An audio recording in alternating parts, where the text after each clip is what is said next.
नित्यानन्देश्वर समारम्भाम् नित्यानन्देश्वरि मध्यमाम् अस्मदाचार्यपर्यन्ताम् वन्दे गुरुपरम्पराम्. I welcome all the devotees, disciples, Samajis, Satsangis, Sri Mahans, Mahans, Tanidar, Kotari, visitors, viewers, sitting with us all over the world through Nityananda TV, Sadhana TV, two-way video conferencing, having Nayana Diksha, sitting with us in two-way video conferencing, having Nayana Diksha, Toronto Adinam, Kuala Lumpur Adinam, Vancouver Adinam, Phoenix Adinam, Melbourne Adinam, Vancouver, Canada, Ohio Adinam, Seattle Adinam, Guadalupe Adinam, Oklahoma Adinam, San Jose Adinam, Phoenix Adinam, China, Montclair, Singapore 2, Warrington, UK, Doncaster, UK, Hyderabad Adinam, Dubai Adinam, Bangalore North, London Southwest, Kanyakumari, Los Angeles, Sherman Oaks, Vancouver, Manhattan, New York, Houston Adinam, Biddi Nityananda Nagaram, Singapore Adinam, and some more cities are joining. Oman Adinam, Phoenix, Arizona, more and more are joining. Dubai Adinam. I welcome all of you with my love and respects. Death,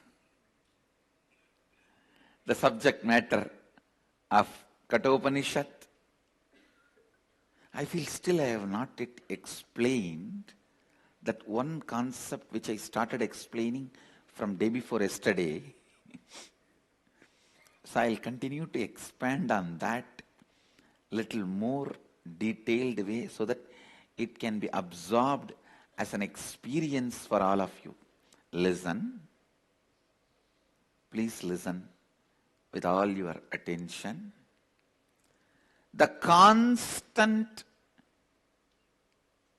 happening of life can be perceived as a constant rebirth or a constant death. If you perceive it as a constant rebirth, you will experience the beauty of life. If you perceive, listen, if you perceive life as a constant rebirth or constant death, both the ways, whatever way you may be perceiving, life is not going to change. Please understand. Reality does not wait for your acceptance. I think I need to give more examples, then you can grasp what I am saying. You can catch what I am saying. Whatever need to be taken away from you, when that is taken away, your hue and cry, non-acceptance, screaming, shouting, cursing, all that will neither stop nor reduce the speed of those things being taken away from you.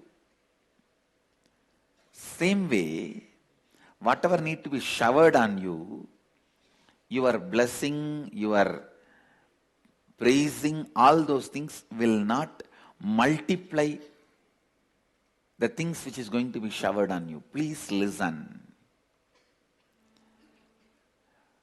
Praising God or life or Guru is not to please them but to keep you in a pleasant space. Understand? Be very clear. Praising God or Guru or life is not to please them, but for you to be pleasant. Never ever think you can bribe Mahadeva. No. If you are in the mood of praising them, you will be in the pleasant space. That is the result, that is the fruit of praising gods, goddesses, doing Sahasranama, doing Archana, Vandana, Bhajana, Pujana, Seva, worshipping, chanting, serving, praising. All that is for you to be kept in the space of pleasantness.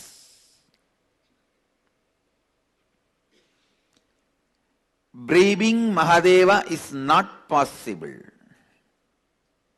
Listen, no braving is going to work. You can't bribe him.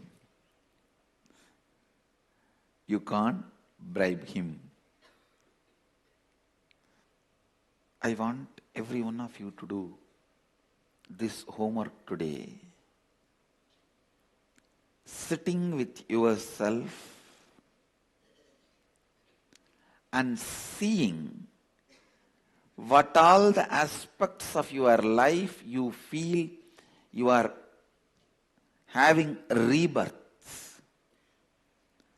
What all the aspects of your life you are feeling you are dying. Health. Just see and pen down. Do I feel I am reborn constantly or I am dying constantly? After every day, am I feeling I am reborn or am I feeling I am dying? In my relationship with my mother, am I getting reborn every day or am I dying every day? Relationship with my father, am I getting reborn every day or am I dying every day? Relationship with my spouse, am I getting reborn every day or am I dying every day? Please understand, just this simple awareness shift. If you just bring the awareness, the way I am able to move my back, my body movements, am I getting reborn every day in that or am I dying every day? The way I am able to handle the shocks of life, even if it is a small tremor, am I making that as an earthquake? Or even if it is an earthquake, am I just standing like Pashupatinath?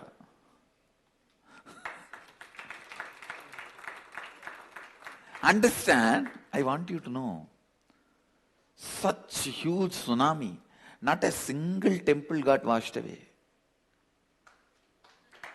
In India, that big tsunami,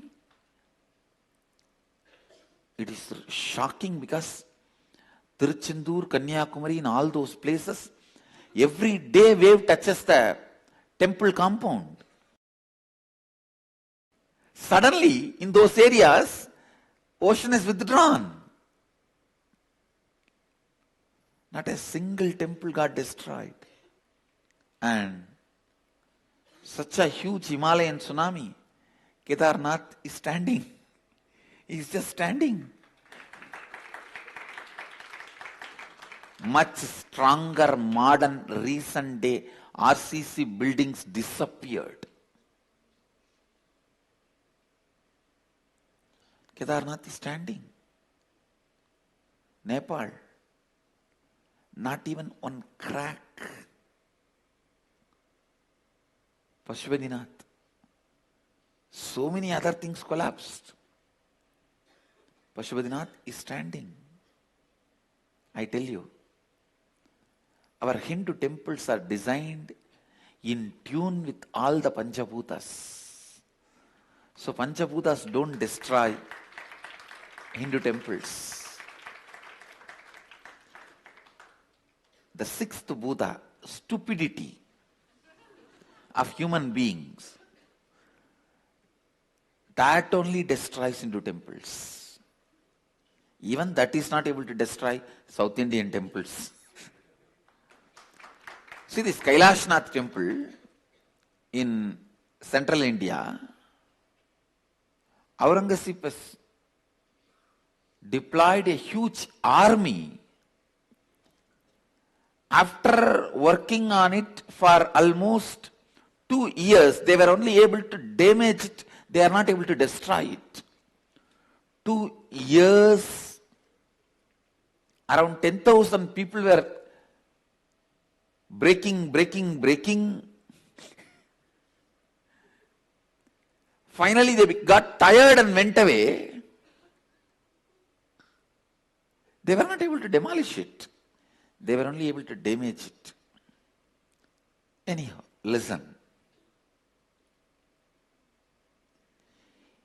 In every aspect of your life,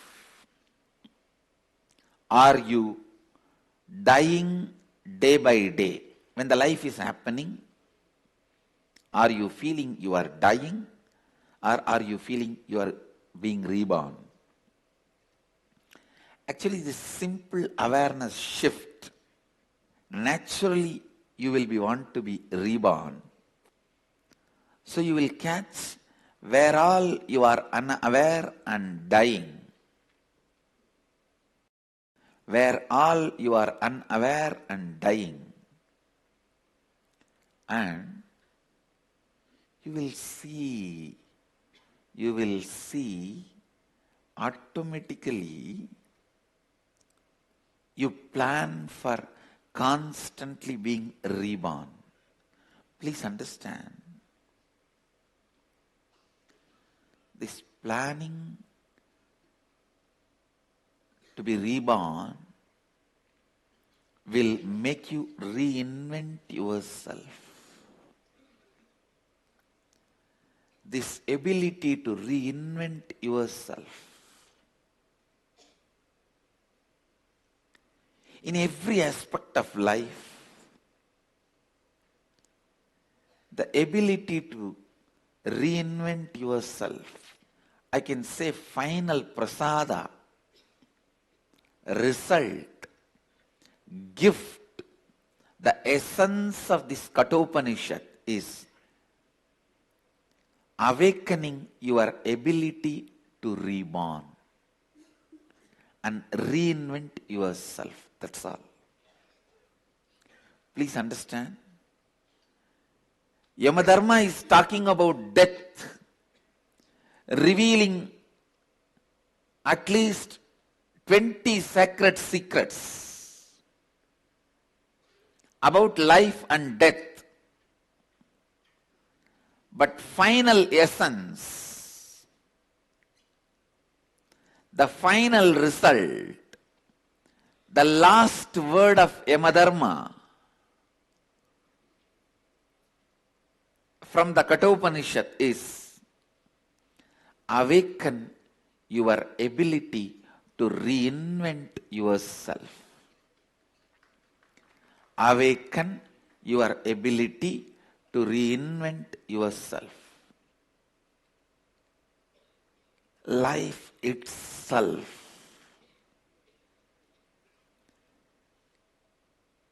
whether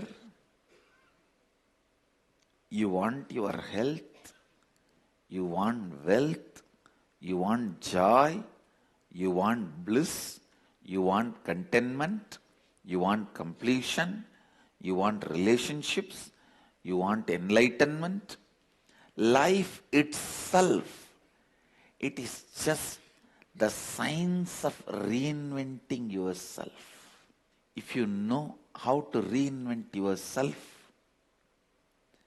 in the same body, you will know how to reinvent yourself when you leave the body also. Ability to reinvent yourself even when you leave the body is conscious birth.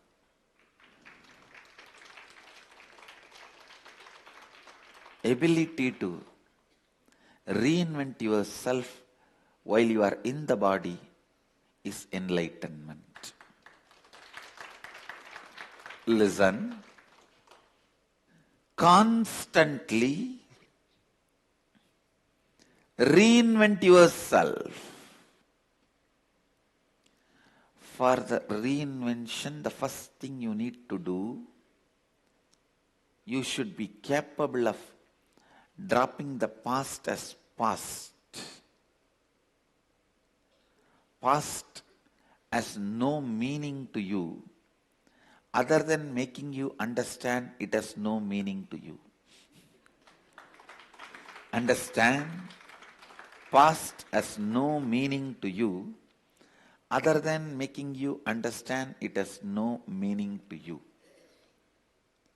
I tell you, the only lesson you need to learn from past is don't be affected by it. And with all my responsibility, I am telling you, there is nothing good you need to learn from past. You go on justifying yourself, making you believe, no, from the past mistakes I will learn. No one learned. Relax. No one learned. Relax. It's a stupid illusion, delusion. In the name of, I will learn from past mistake, you want to go on be brooding about it? No one learnt it. Relax. No one built Taj Mahal for love. Even Shah Jahan did not build for love. It is stupid theory being invented. The amount of lies told about Indian history to us, oh God. The amount of lies. If you carbon date the door of Taj Mahal, suddenly it says 1,000-year-old. And these fellows go on pushing us to believe that Taj Mahal is built by Shah Jahan. Is there no limit for stupidity? And there are tons and tons of evidences. It was Shiva temple.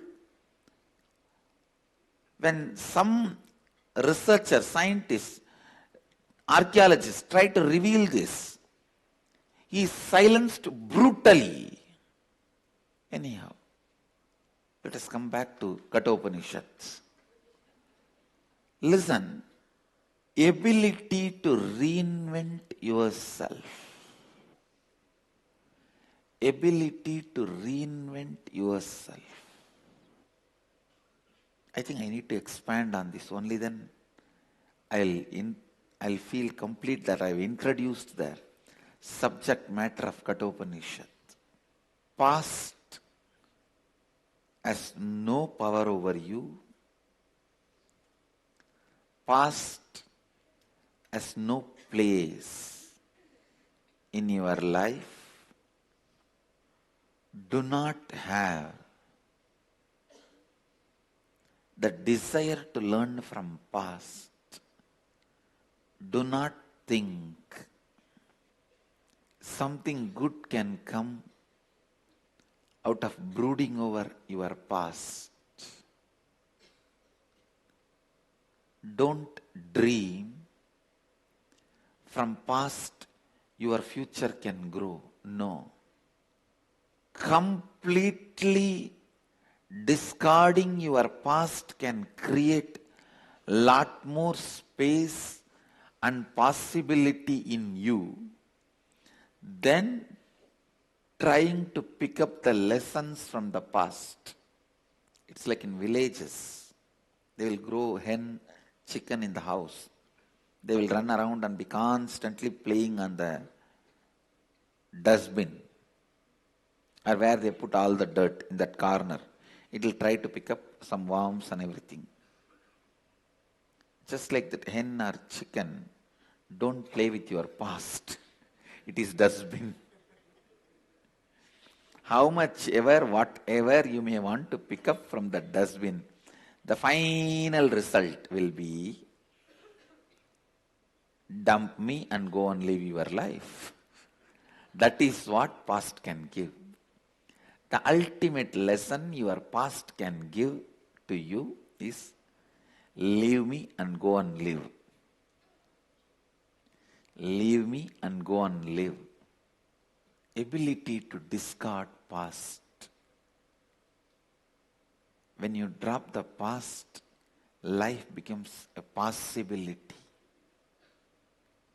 Greatest possibility. Whenever I read the great saints, sages' life, Valmiki, Arunagirinatha Swami,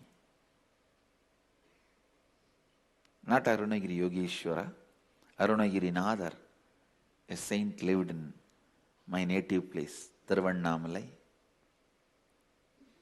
He was born and brought up in Tiruvannamalai. Ramadasa, Kanagadasa, Purandaradasa, Vittaladasa, the Dasa Sampradaya Bhaktas. Whenever I read their histories, stories,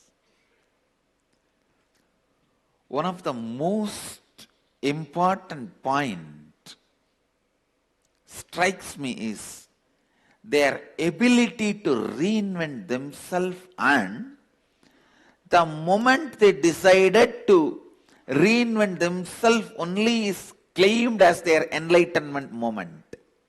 Please understand, the moment when they decided and declared they will reinvent themselves, that moment only is considered as their enlightenment moment. That moment only is attributed as the moment when God gave darshan to them, when they are awakened, or the moment of spiritual enlightenment and experience, whatever. It is just the moment they decide to reinvent themselves. Please understand. Decision to reinvent yourself. Decision to reinvent yourself is the essence of Kathopanishad. Brahmaswarupa is messaging me. When you leave the past, your life becomes fast. Relax. You don't need to supply quotes from me, and this quote is wrong.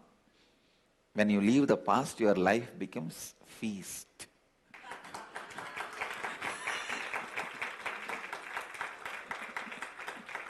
Not fast.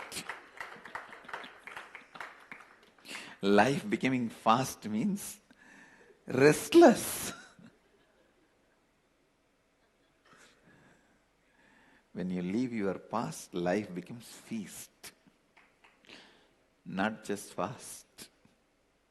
Good. I have not become that poor where Brahmaswarupa can give me quotations.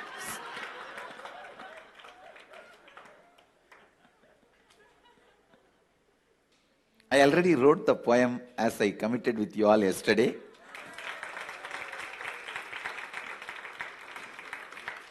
See, it has come out in the style that my spontaneous style, how I sang a few days before in satsang about the love of Mahadeva, love current of Mahadeva. I am just sitting and referring because I wanted to make this as a traditional poetry, not the modern poetry. In Tamil there's two sections, Marabuk Kavidai, Puduk Kavidai. The two sections are there. The traditional poetry and modern poetry. In traditional poetry, there are grammars for the poetry. My spontaneous expression, I do not know how much it has aligned to the grammar, so I'll take few days to align them to the grammar, because I used to, in 1995, 96, in those period, I used to write this traditional poetry without missing the grammar, without missing the traditional Tamil grammar. Tamil grammar is something far, far deeper, complicated than Sanskrit grammar. Please understand, I am not disrespecting Sanskrit because I have knowledge about both languages. I tell you, the grammar, Tamil grammar is very complicated because the language was being used as a spoken language till now. Sanskrit is no more a spoken language. I think even in those days, it was not a communication language. It was only a language used for elite, for writing. But Tamil remained as a communication language from the time of origin.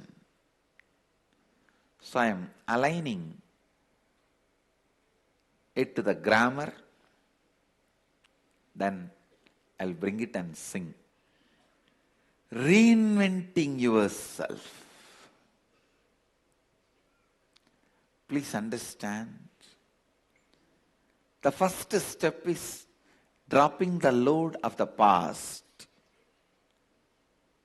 The second step, having courage to keep your possibility alive in the face of any impossibility perceived by you because of your SDHD. Listen. Keeping your possibility alive in the face of any impossibilities perceived by your SDHD.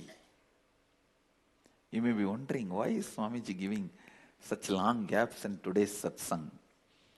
Because I wake up many people by giving the gap.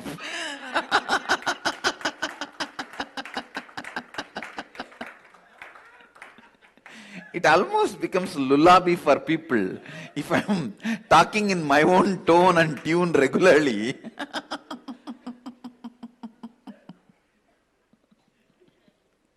So sometime once in a while, I just change the tone and tune so people wake up.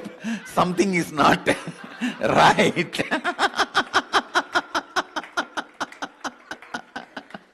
No, what happened? What happened?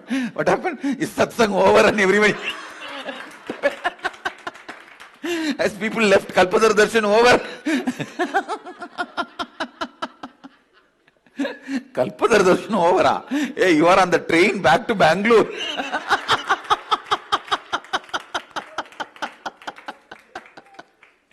Get up, next station, Bangalore.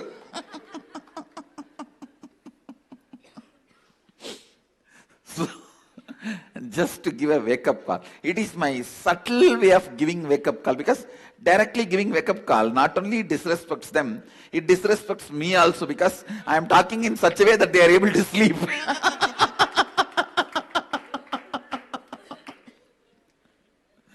So I have to save my face and I have to wake them up. So only during those moments, I use this technique of giving long gap. It is not sound. Many times even unusual, weird silence also wakes up people. Understand?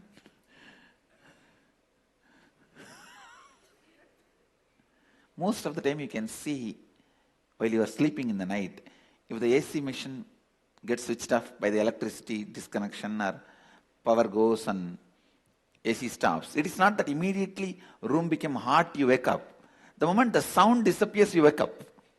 How many of you experienced this? The unusual silence also wakes up people. That is what I was trying to do. It's not just Niramaya, it's...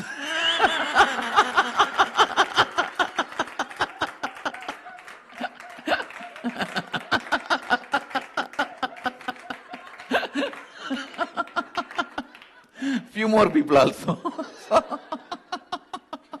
No, I didn't want to tell just one name.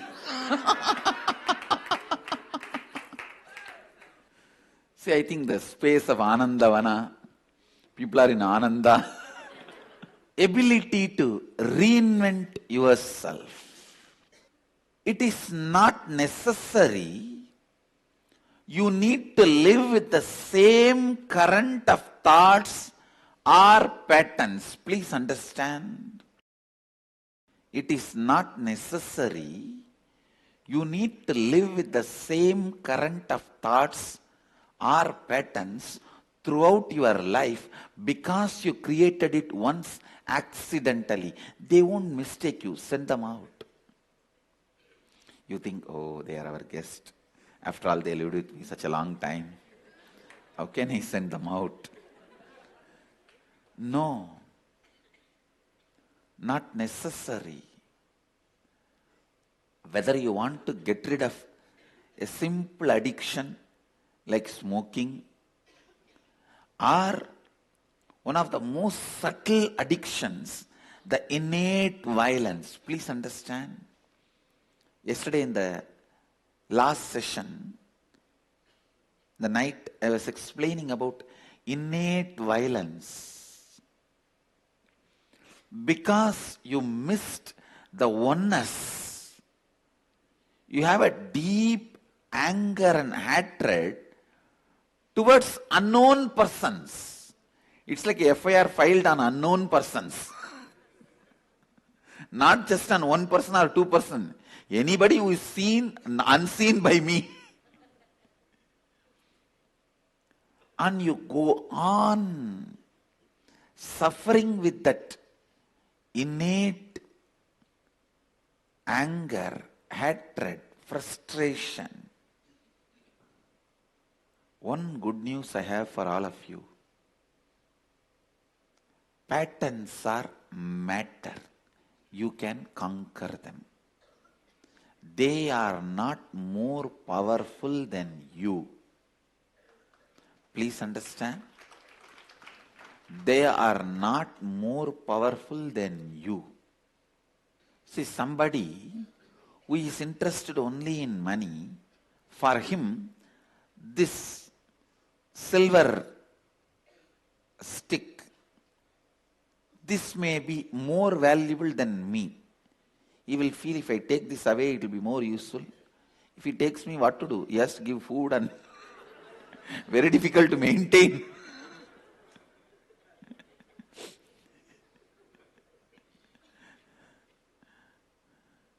If he takes me, what can he do? Nothing can be done. No use. If he takes this, it will be useful for him at least.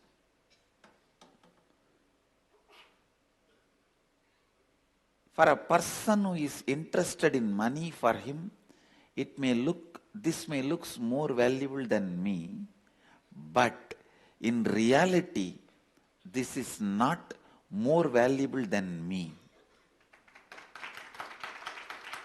Understand? Look into your life in every place. Look into your life in every place where stupidity, the matter,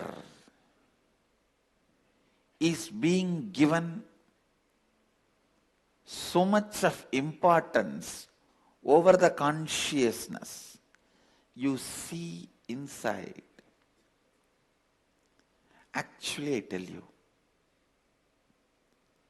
your whole problem in the life is nothing more than a simple early morning laziness in the bed. Listen. See, early morning. In the bed, you are already awake, but you are feeling, why not 10 more minutes? I know what is there. But if it is really, there is a flight, you won't miss. If there is a compulsion, you will not entertain that laziness. You will just jump out. The laziness is just, there's no compulsion, it's okay. All your suffering and ignorance and SDHD, self-doubt, hatred, denial, all that is only because you think you have a freedom.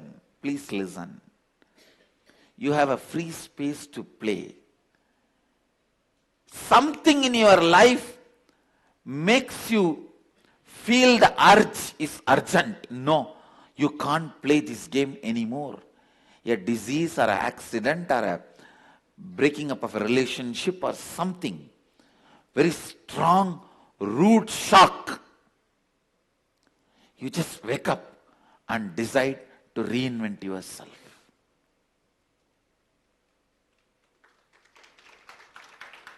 Most of you would have decided to reinvent yourself only when you have been slapped with a root shock by life. How many of you, please raise your hand? It's true. Root shock does not give you time to think. You have to decide to reinvent yourself. All the problems in your life is just cherishing that early morning laziness in the bed. That same attitude in everything in the life. I have to stop drinking. Okay, what is there now? Today this one glass, am I going to die or what? Alcohol is such, after one glass goes inside, you will forget that you thought what this one glass is going to do. Because after that goes inside, that starts drinking. Only the first glass you drink. Second glass, the first glass is drinking. And you are no more in control.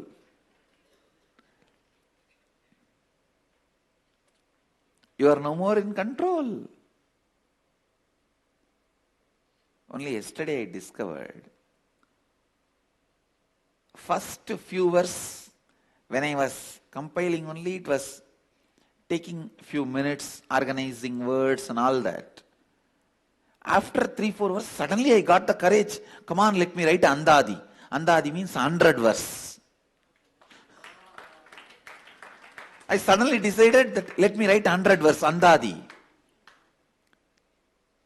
And it did not have any big plan. And maybe when I present it to you guys, I will be presenting 100 verse.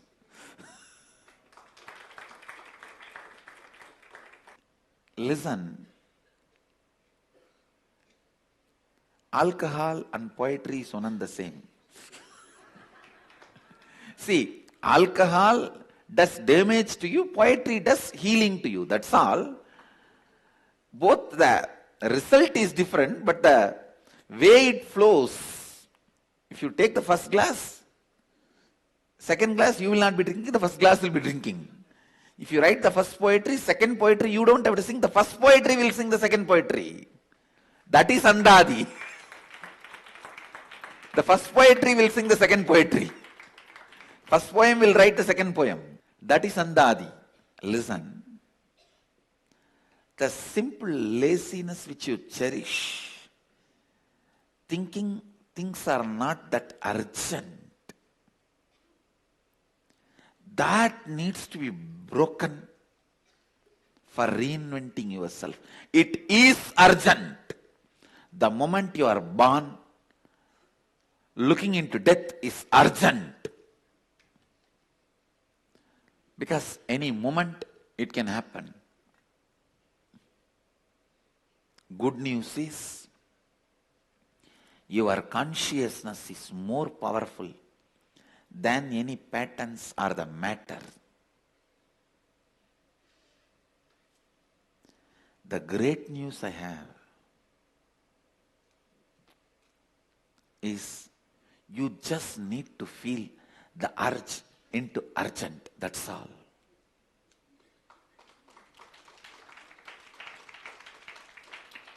You need to feel the urge into urgent. Don't say, I need to stop smoking, but I smoked 10 years. Will this one cigarette kill me or what? The other day I was reading a quotation in Facebook. It says, B.K. Iyengar did yoga throughout his life. He died in 93. Kushwant Singh drank whiskey throughout his life and he died in 96. So the moral of the story is, whiskey gives you 3-year edge over the life.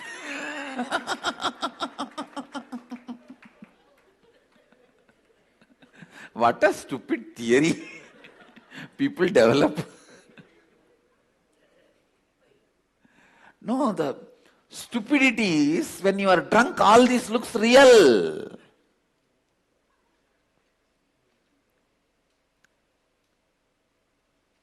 A man who regularly drinks really believes this. Kushwant Singh, if he was not drinking whiskey every day, he might have lived even 200 years. Who knows? The BK's family genetics, he might have died in 40 because of yoga. He lived till 93. Who knows? Look into that. People think, I have to give up smoking, but I smoked for 10 years. Will this one cigarette kill me today or what? Come on, it's okay. I have to stop smoking and continuing smoking. Because the urge to reinvent has not become urgent. It is as simple as smoking to as deepest pattern as innate violence.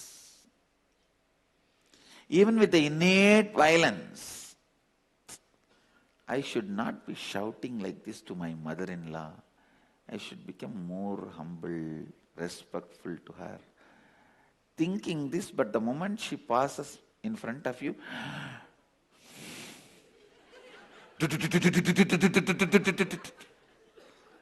and after finishing, suddenly again you will remember, I thought I should speak little patiently with her. Please understand, all conscious human beings has urge to reinvent themselves. That's the good news. Only thing, it should become urgent. That's all. It should become urgent. I am not at all denying the existence of the urge, but the urge is supposed to become urgent.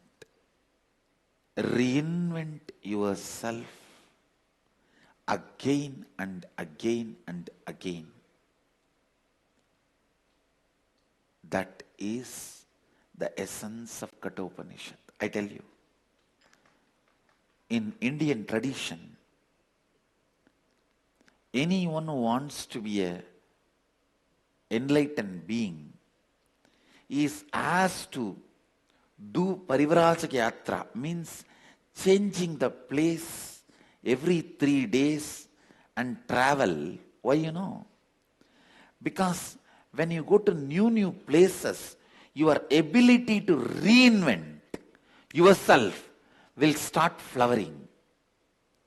I feel whether you want to be a grihastha or sannyasi, in the young age, during the period of brahmacharya, you should spend little time in Parivrajaka yatra and reinvent yourself. I am already planning.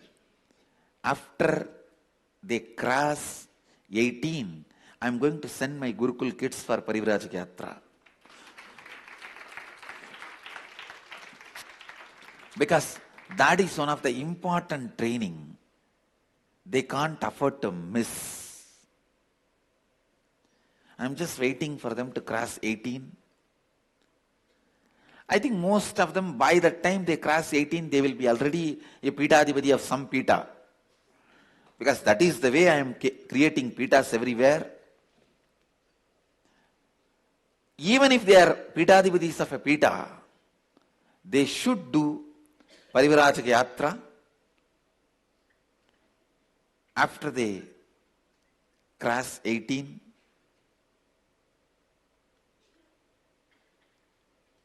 Because there you get the chance and possibility to reinvent yourself with a new group of people. Jnanatma has got a historic reference. Because Iyengar's father died when he was only 9 years old. His childhood was further marked with a variety of serious illnesses, including malaria, tuberculosis, together with malnutrition. He was actually on the way to die very early.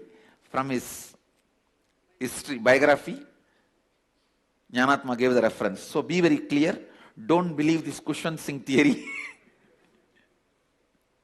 From Iyengar Yoga website, we got his biographical reference. He living up to 93 equals to living up to 200 years. All right, listen. How many times I may repeat, the essence is ability to reinvent yourself. That's all. That's all. So, with this, I'll continue to expand on Kathopanishad in further satsangs. I bless you all. Let you all radiate with integrity, authenticity, responsibility, enriching, causing, living Advaita, the eternal bliss, Nityananda. Thank you. Be blissful. Nityananda Dhyanapeetham, Nityananda Nagar, off Mysore Road, Bidadi, Bengaluru. Phone 08027279999. www.nityananda.org. www.youtube.com/lifeblissfoundation.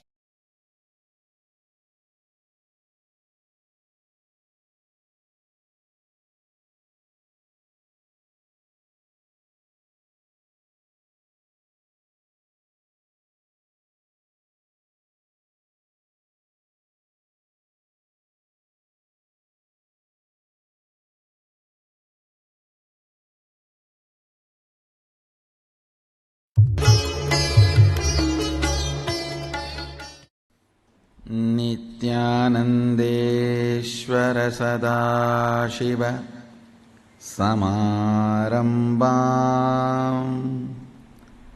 नित्यानन्देश्वरि आदिशक्तिमध्यमाम् अस्मदाचार्य पर्यन्ताम् वन्दे Guru Parampara.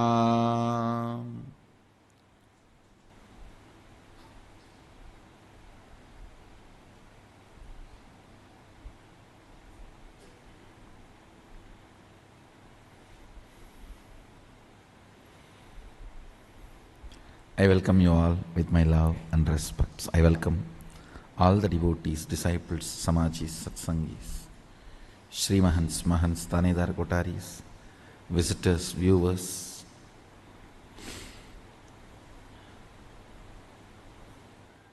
Everyone sitting with us all over the world, Nitya Satsangis, Sarvajnapeetha Yajamans.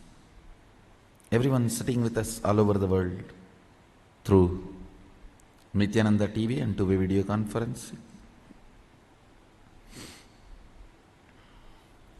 I welcome every one of you with my love and respects. I'll give the essence of what I am conveying in last few satsangs. First thing, anything you fill in your logic becomes your imagination. Whether oneness or any decision you take, anything you fill your logic, it becomes your imagination. Anything you fill your breath, your heart, it becomes your visualization. Anything you fill, your depth, that becomes your declaration. Then comes time, length, breadth, depth, time.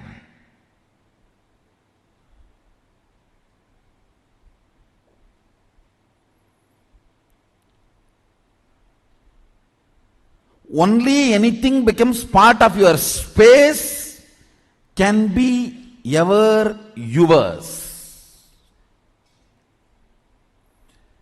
Till something has not become part of your space, it cannot be yours. It is only your imagination, visualization, declaration. Length, breadth, depth. Listen.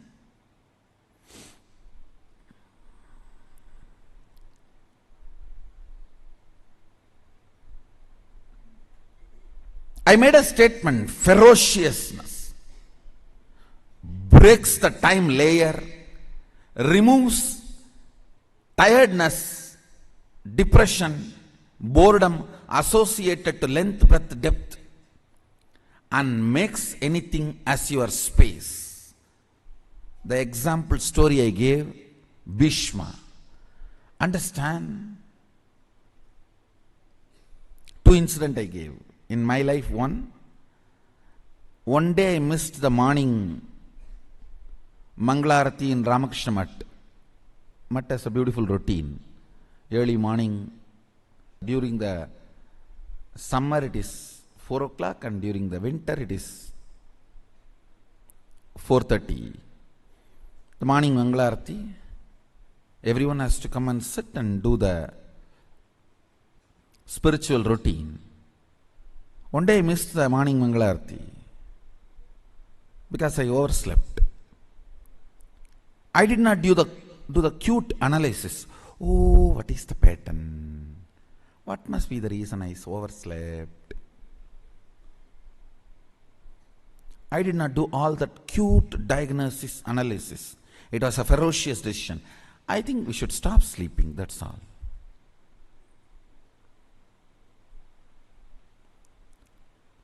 The ferociousness with which I decided to stop sleeping. Only next 3-4 days I did not sleep. But the ferociousness was powerful enough to open my time layer. My decision to be in Mangalarati moved from length, imagination, breadth, visualization, depth, declaration to the space. Time opened up. And after that, not only I never missed Mangalarati, never sleep was a voting component of my life.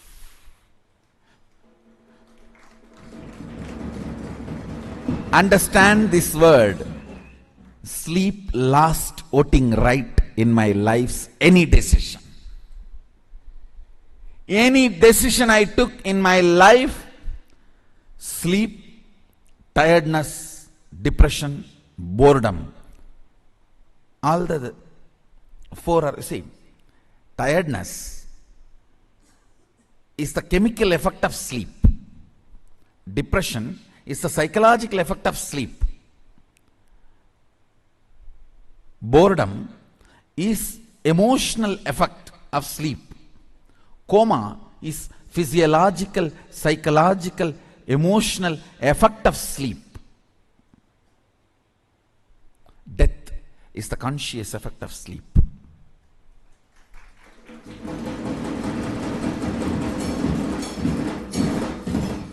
After that day, no decision could be influenced.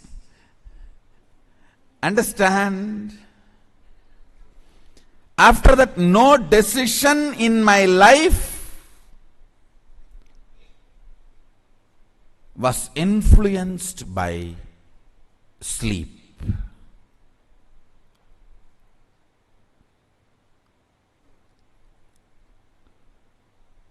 The story of Bishma.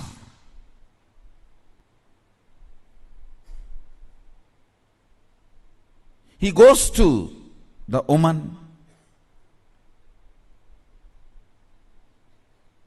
Santanu has fallen in love. Actually, he is going to pick up a girl for his father. That itself was not usual in Vedic tradition.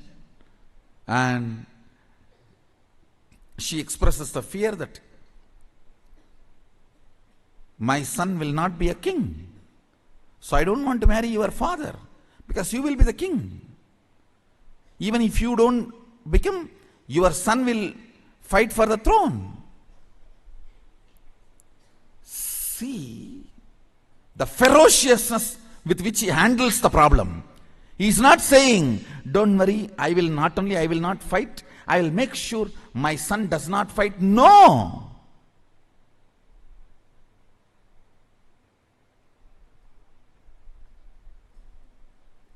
The ferociousness. I declare myself Akanda Brahmachari. Understand, the scene is described by Vyasa. It was such fantastic scene. Son sacrificing his life for father's lust, which is not dharmically expected. Dharmically, he is not expected to do this. He just deals the whole problem with ferociousness and says, not only I will be a servant forever to the Hastinapur throne, he declares himself as a servant of the Hastinapur throne forever, and he died for Hastinapur throne till the end.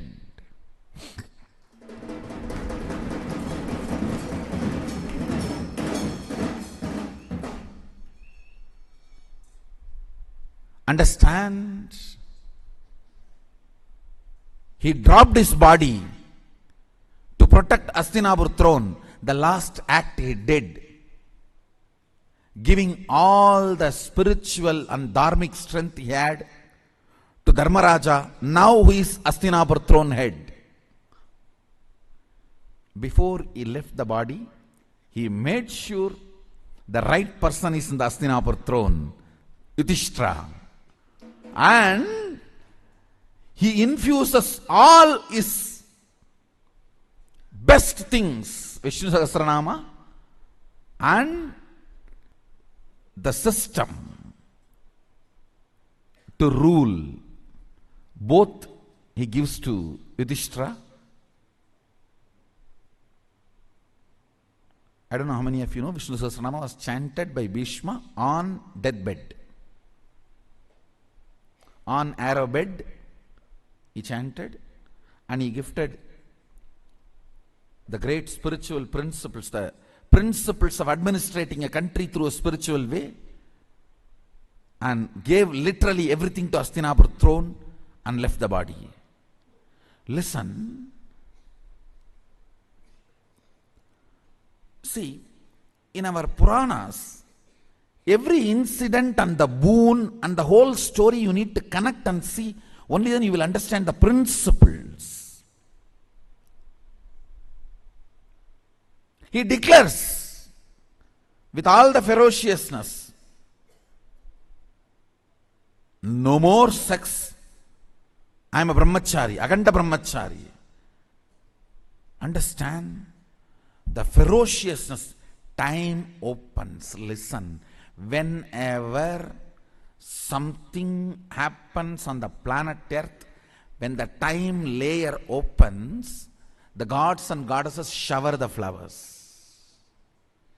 Any incident you read, Devatas were showering the flowers, that incident will be directly related to opening of the time. What is opening of the time?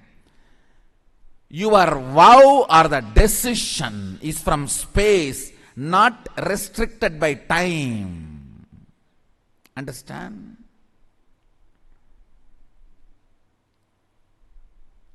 Something is imagination, visualization, declaration, if it is bound by time. The same thing, if it is not bound by time, it becomes your space. It becomes your space. If you take the vow of integrity for 3 months, you will be constantly tired, bored, depressed, frustrated. Oh, this is binding. Anything which you think you will break will tire you, bore you, depress you, and force you to break it immediately. Why delay?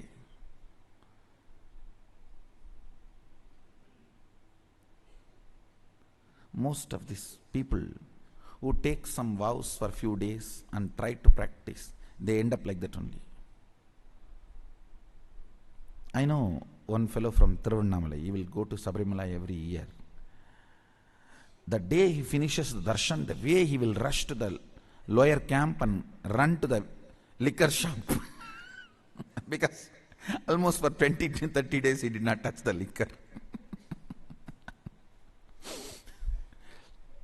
I used to think, then what he must be thinking in Sabarimala when he was going. Because the speed with which he will rush back. Anything is kanta, broken, brings tiredness. Means within that time, it has not become part of you. It has not become your space. When Bishma declares, everyone knows his power of integrity. And he says, I am Akanda Brahmachari. Over, everyone knows it is beyond death. Not even till death, beyond death.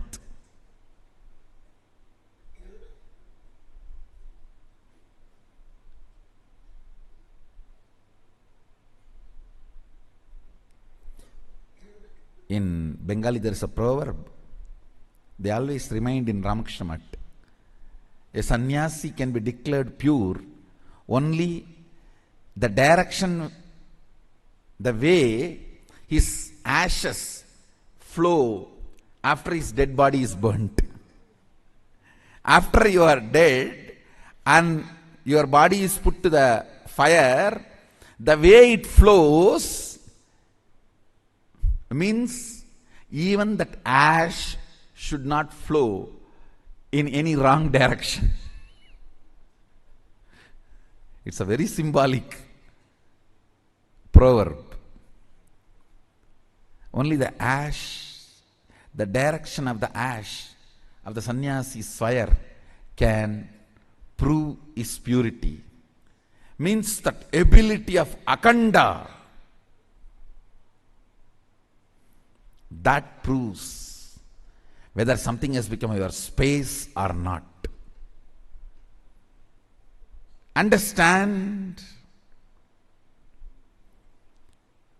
Now you put all these statements, the zigzag puzzle. Ferociousness opens time. That makes your imagination, visualization, declaration into your space. When Bhishma declared, I am Akanda Brahmachari, the power.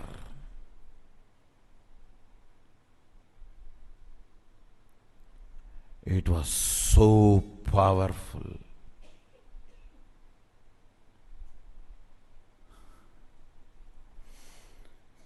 It was so powerful. Heaven showered.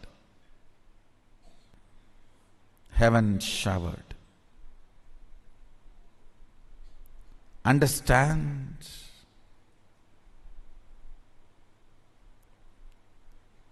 Any situation, if you deal it with ferociousness, your declaration becomes space.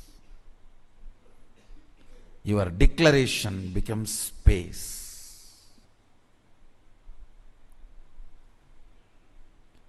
Where the whole nature just supports you.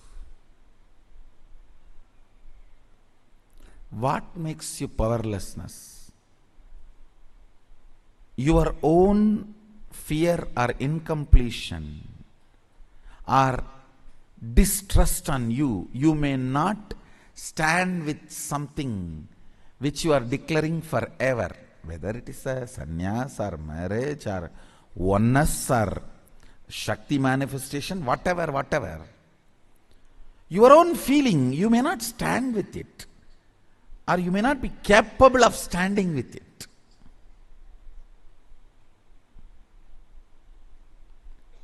That makes you powerless, and that makes things only as a imagination, visualization or declaration without letting it become space. Understand?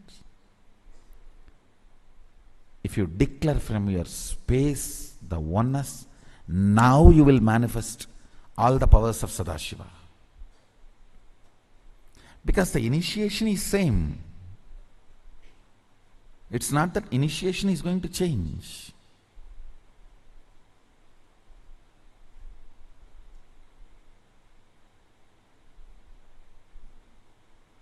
Initiation is same. That's not going to change. Antidote for not manifesting powers is ferociousness. You just need to add more ferociousness in your oneness declaration. Your inner space need to be told ferociously, oneness is going to be the space from which I am going to make all the decisions. All my decisions are going to be from oneness.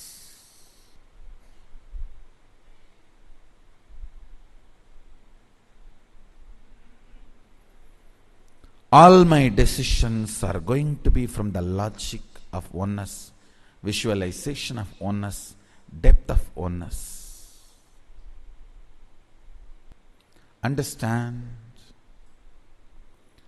if you want to have a big breakthrough in power manifestation, I am giving you the knack technique. Ferociously deal with your powerlessness. Let ferociousness become the attitude with which you deal your powerlessness. As I told you, the moment I saw the hypocrisy of the society, my ferocious response to the society is my satya.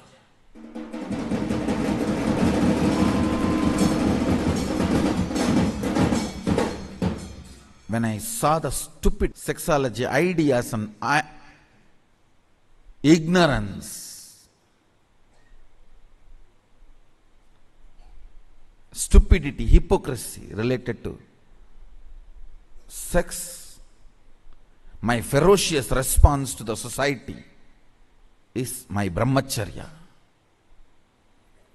When I saw this whole possession, ownership concept stupidity, it is all about might is right. Understand? Nobody is owner. Just a mighty fellow is owner. That's all. Don't think ownership and all is absolute. No. Might is right. That's all. Is the reality of ownership.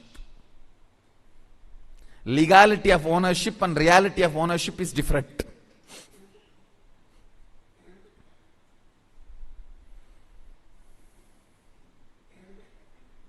Understand? The whole hypocrisy of the ownership and possessiveness of the society, my ferocious response to it is aparigraha.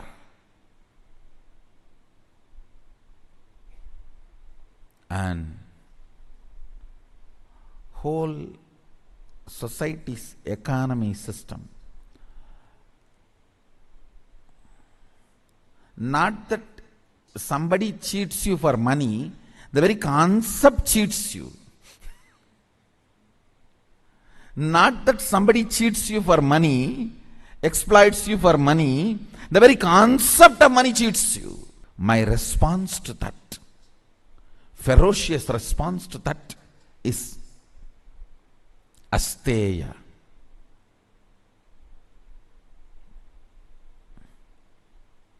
My ferocious response to the philosophy, highest practiced philosophy on the planet Earth is might is right.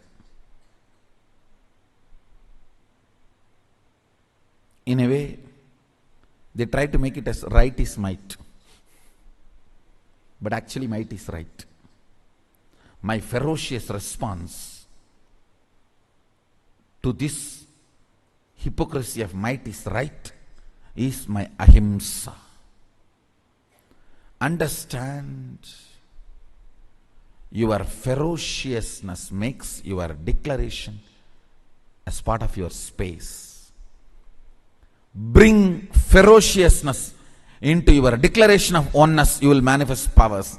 There is no other cheating methodology or knack. Hypocrisy. God is not a snake, so you play some sound and mantra and he just dances for you. No. No, you always think he's like a snake, so you play some mantra and he will just stand up and dance for you. No. Bring ferociousness into your oneness declaration. Sadashiva will manifest through you. You will manifest all the powers. The moment I made you manifest one power, I have already initiated you. After that, only help I can do to you is help you to become more ferocious in your oneness. That's all. The moment one power has manifested, already borewell is drilled and we have reached the water source.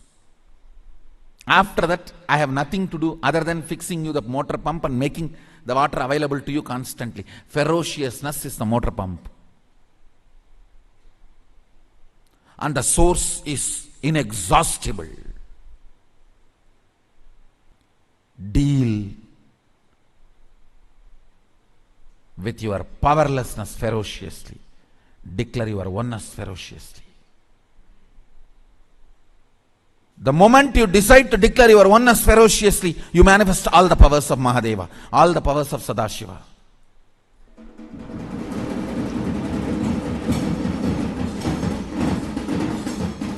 All the powers of Sadashiva.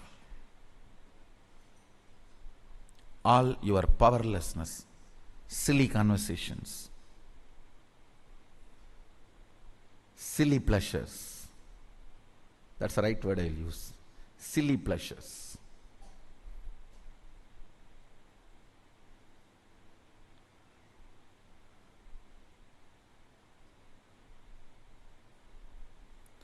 Deal all your silly thought currents, silly pleasures with ferociousness. Deal all your silly thought currents and silly pleasures with ferociousness.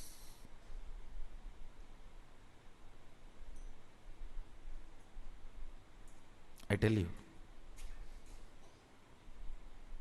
especially the Adinavasis and Sangha members who are getting trained directly through Jira, understand,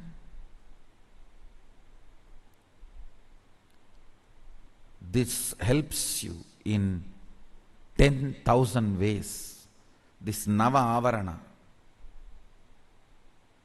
Tantramsha means in Sanskrit software, 9-layer softwares with which I am training people to reflect their life. If you see First of all, with all your integrity, record whatever you are doing and what is happening in the Jira. Within a week, you can see very clearly how shallow, silly your life is wasted and destroyed in unconsciousness. How stupid, how you are destroying your life.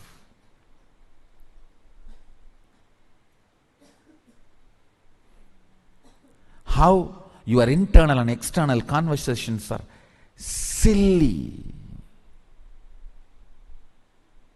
Even if you think it is chilly, no, it is silly. If you document your whole day's thought current, how you spend time in tiredness, boredom, depression, inactive, and how much of time you spend active, intelligence, involved with the life, involving with the oneness, involving the power manifestation. If you see all that, then you will understand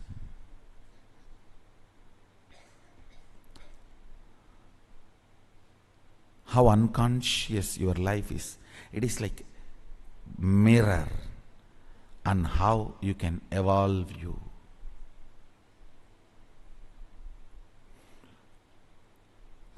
How you can evolve you.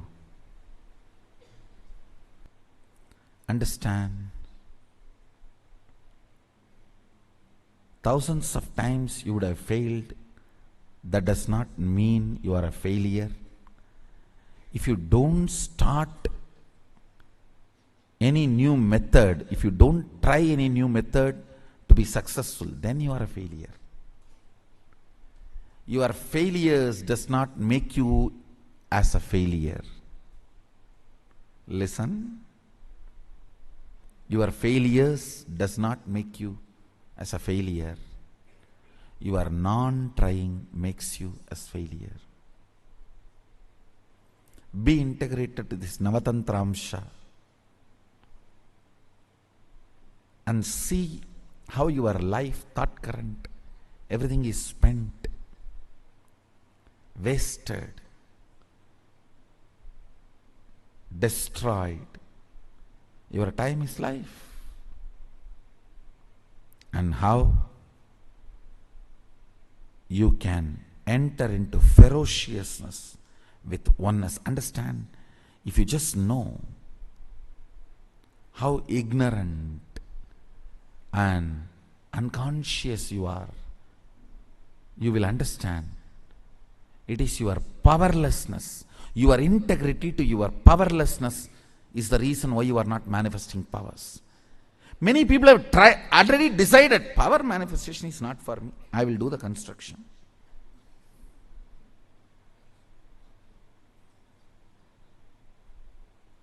I will do this work. I will do that work. No. I tell you,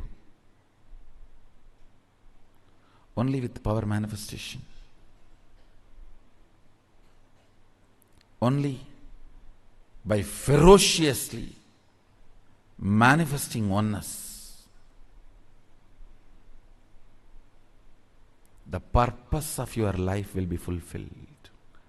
Purpose of your existence will be fulfilled.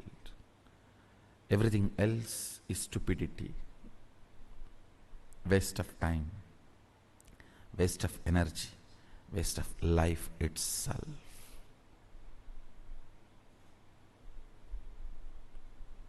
Drop the silly conversations, silly pleasures,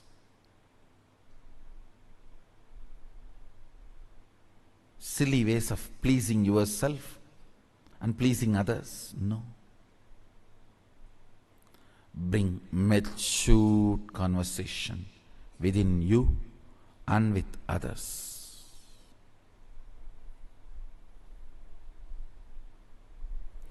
Bring ferociousness to your oneness declaration. Oneness should be imagined, visualized, declared, ferociously digested in your space. Oneness should be imagined, visualized, declared, digested into your inner space ferociously. The way you declare oneness, even your atmosphere, the air which comes out of your body and mixes, that area is called your atmosphere, Vatavarana. Even your Vatavarana should know, yes, he means it. Kannagi declaring her chastity, even the Vatavarana was shivering, shaking.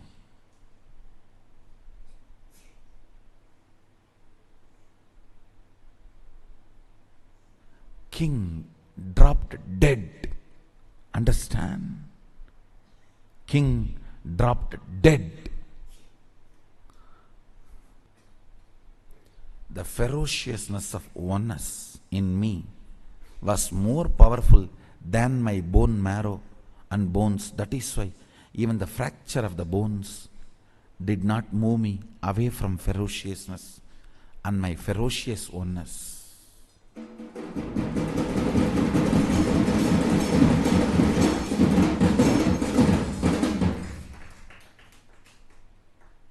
Still we have video.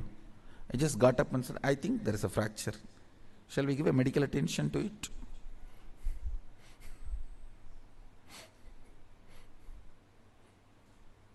Multiple compound fracture. I am telling, I think there is a fracture. Shall we give a medical attention to it? As usual, how I leave the campus, when I go to somewhere, some program, I'll first go to temple, then go to Kalabhairava. I followed the same procedure. We have a video. I went to temple and took darshan and went to Kalabhairava, went to Subramanya, and then said, come on, let's go to hospital. Give the medical attention. Your ferocious declaration of oneness should be more powerful than your bone and bone marrows. The air which goes inside you and comes out should give witness to the air outside. Hey, this fellow is in oneness. Don't play games with him.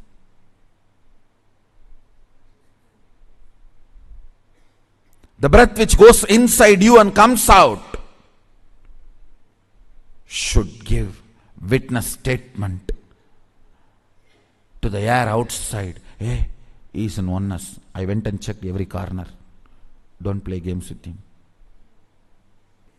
The prana which goes inside and comes out should give a witness statement to your Vatavarana about the ferociousness with which you are in oneness. Nothing else. It's all simple, ferocious declaration of oneness. The ferociousness added to your oneness makes you manifest powers. That's it. That's it. All you need is ferociousness.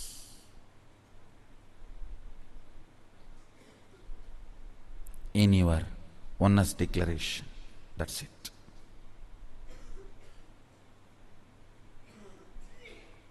Infuse more and more ferociousness into your oneness declaration. Let the time open up. Let the time not have influence over your oneness declaration. Let the time not bore you, tire you, depress you from the declaration or the existence of oneness. Let your ferociousness be more powerful than the time. If you know your whole life you are going to be brahmachari, brahmacharya will never be any problem. You just know it's a trend, that's all. If you know your whole life you are going to be integrated, integrity will never be a problem. If you know your whole life you are going to attend the morning satsang, coming to morning satsang will never be a problem. If you know your whole life you are going to be doing morning yoga will never be a problem. Because you think you have an option, you can break it, you can, you don't, you may not, you jill not. That is where the whole problem starts. Then things stand as an imagination. You imagine going to morning yoga, building a heavy body, six-pack yogic body, and continue to remain with pot belly.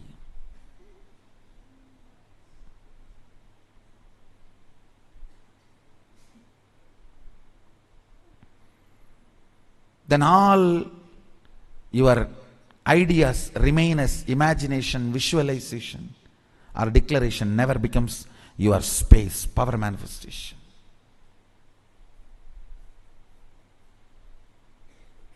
Bring ferociousness.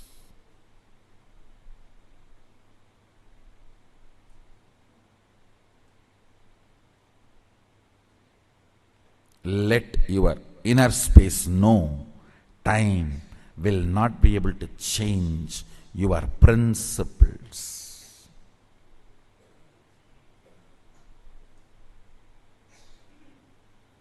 Time will not be able to change your principles.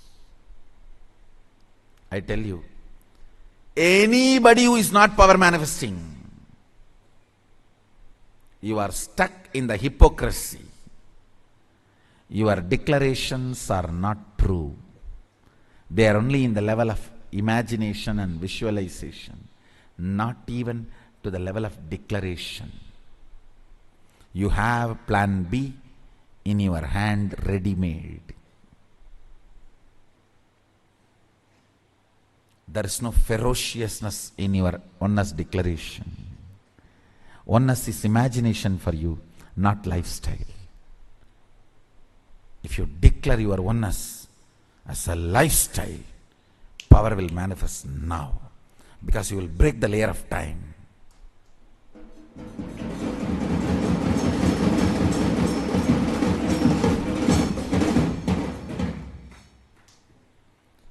Bring ferociousness in your declaration of oneness like Bishma.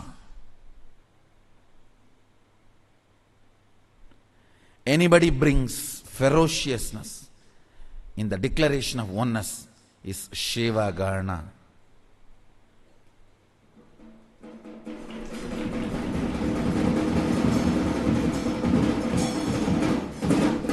Is Seva Gana. And I also strongly recommend and request you to become part of the Nityananda Sangha, member of the Nityananda Sangha. Last few days I am sitting in courtyard and trying to work out how I can use softwares and modern day gadgets to constantly raise you to the oneness and make you manifest powers. The Charya Pada for modern day is getting ready with Navatantramsha.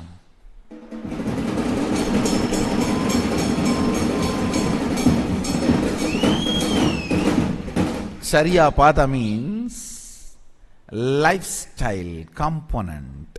Through lifestyle power manifestation. Mahadeva gives power manifestation through lifestyle. I am trying to bring that in a form of software, so understand, I am opening the doors of Kailasa. From wherever you are, you can remain as Kailasavasis.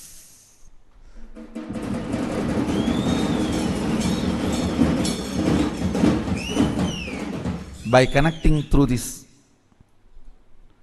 Adi Kailasa Tantramsha, I am evolving a new software called Adi Kailasa Tantramsha. through connecting, through this software, constantly you will be made to manifest the power of oneness. So from wherever you are, you can become part of the Adi Kailasa and start experiencing superconscious breakthrough and manifest powers. So today again, tonight I am continuing to sit in the courtyard to evolve the Adi Kailasa Tantramsha.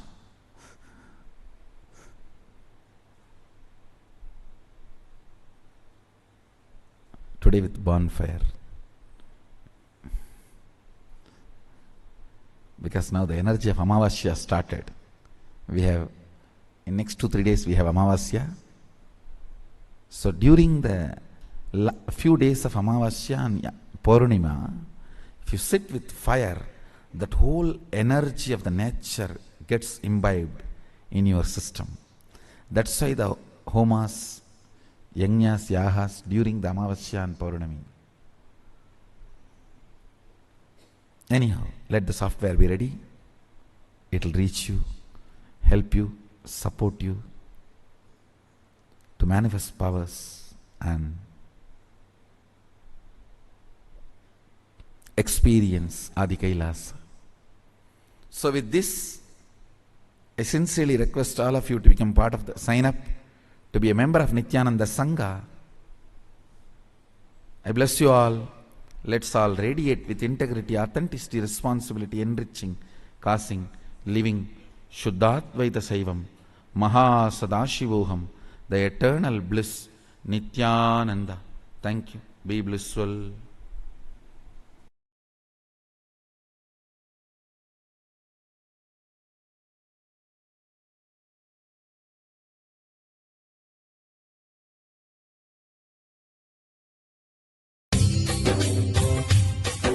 स्वभावचिन्मयानन्दम् कृपापूर्णं जगत्पतिं हरिषड्वर्गजेतारं नित्यानन्दगुरुं भजे. Let's enter into the next sutra. Focus on fire rising through your form from the toes up until the body burns to ashes, but not you. This is again one of my favorite technique, because one of my predecessor, Ramana Maharshi, became enlightened through this technique. Let me describe Ramana Maharshi's experience in his own words. Then you can understand this technique. He says, around the age of 16, suddenly one day, very strong feeling or the fear of death started happening in him. A 16-year-old boy, fear of death means first thing what we would have done, hey, call doctor, we would have shouted 911, this, that, everything. Of course, fortunately in India, no 911 and nothing can be called. And he was not even bothered or perturbed. He did not even bother about calling or telling the family or even the relatives who were there in the same house. He was in Madurai at that time. Just he stretched his body straight and decided to go through the experience. He just lie down like a dead body and started seeing what is going on inside. Understand? A very courageous decision. Very courageous decision. He says beautifully, I saw very clearly I was dying. Step by step, slowly the body died. Suddenly I remembered, yes, only body is dead. I am alive. I exist still. I am there. And he says in the experience he saw very clearly, as if his body being carried, burnt, reduced to ashes. Everything happened. In few chana, few seconds, everything happened. But suddenly he says, something opened, clicked. Yes, body has disappeared. I died.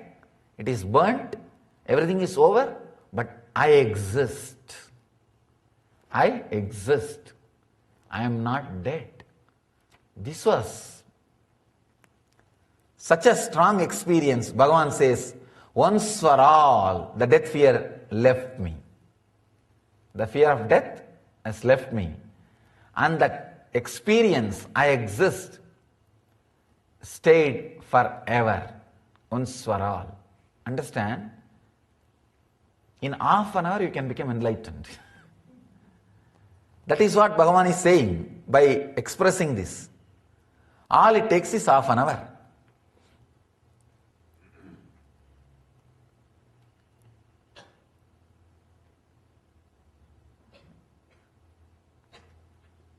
Logical mind, an ordinary mind, very difficult for the mind to understand. How can just one simple experience give so much of clarity and courage? An experience transform the whole life. He says within that experience, after that experience happened, within few days he left the house all alone and travelled and came and settled in Arunachala and never left the Arunachala after that. Maybe Ramana Maharshi should have practiced this technique for many janmas before that birth. Whatever he practiced, that experience only just automatically opened up. Opened up and pulled him inside and gave the truth. Let me repeat the sutra and we will try to understand. Focus on fire rising through your form from the toes up until the body burns to ashes, but not you. It's very,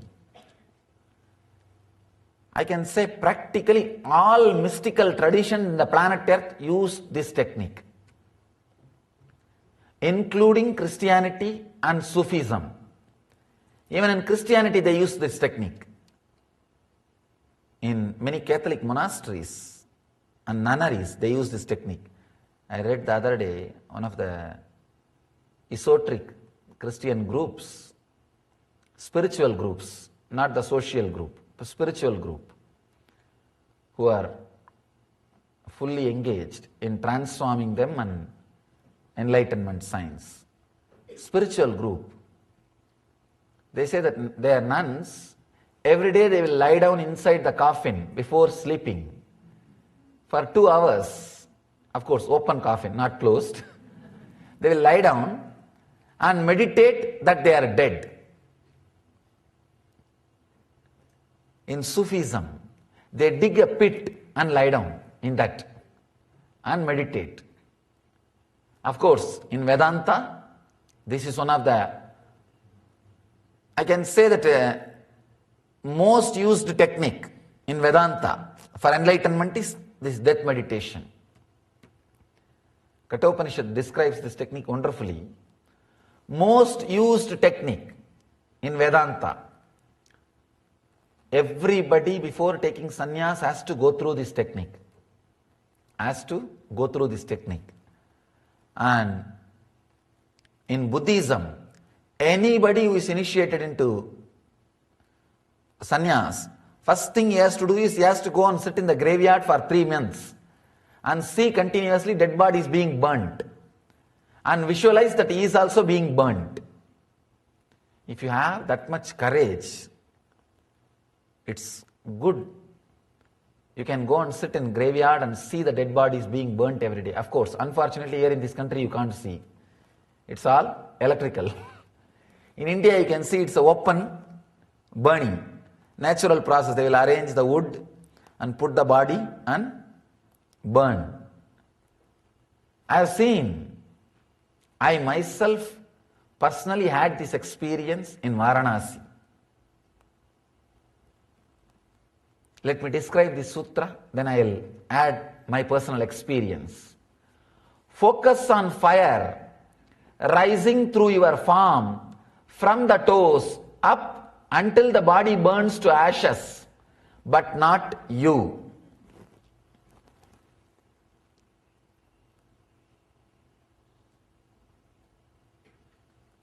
Mahadeva says, visualize the fire rising out of your body slowly, step by step, step by step. Let your form be burnt. He is saying beautifully. Let your form be burnt. Let your body turn into ashes, but not you.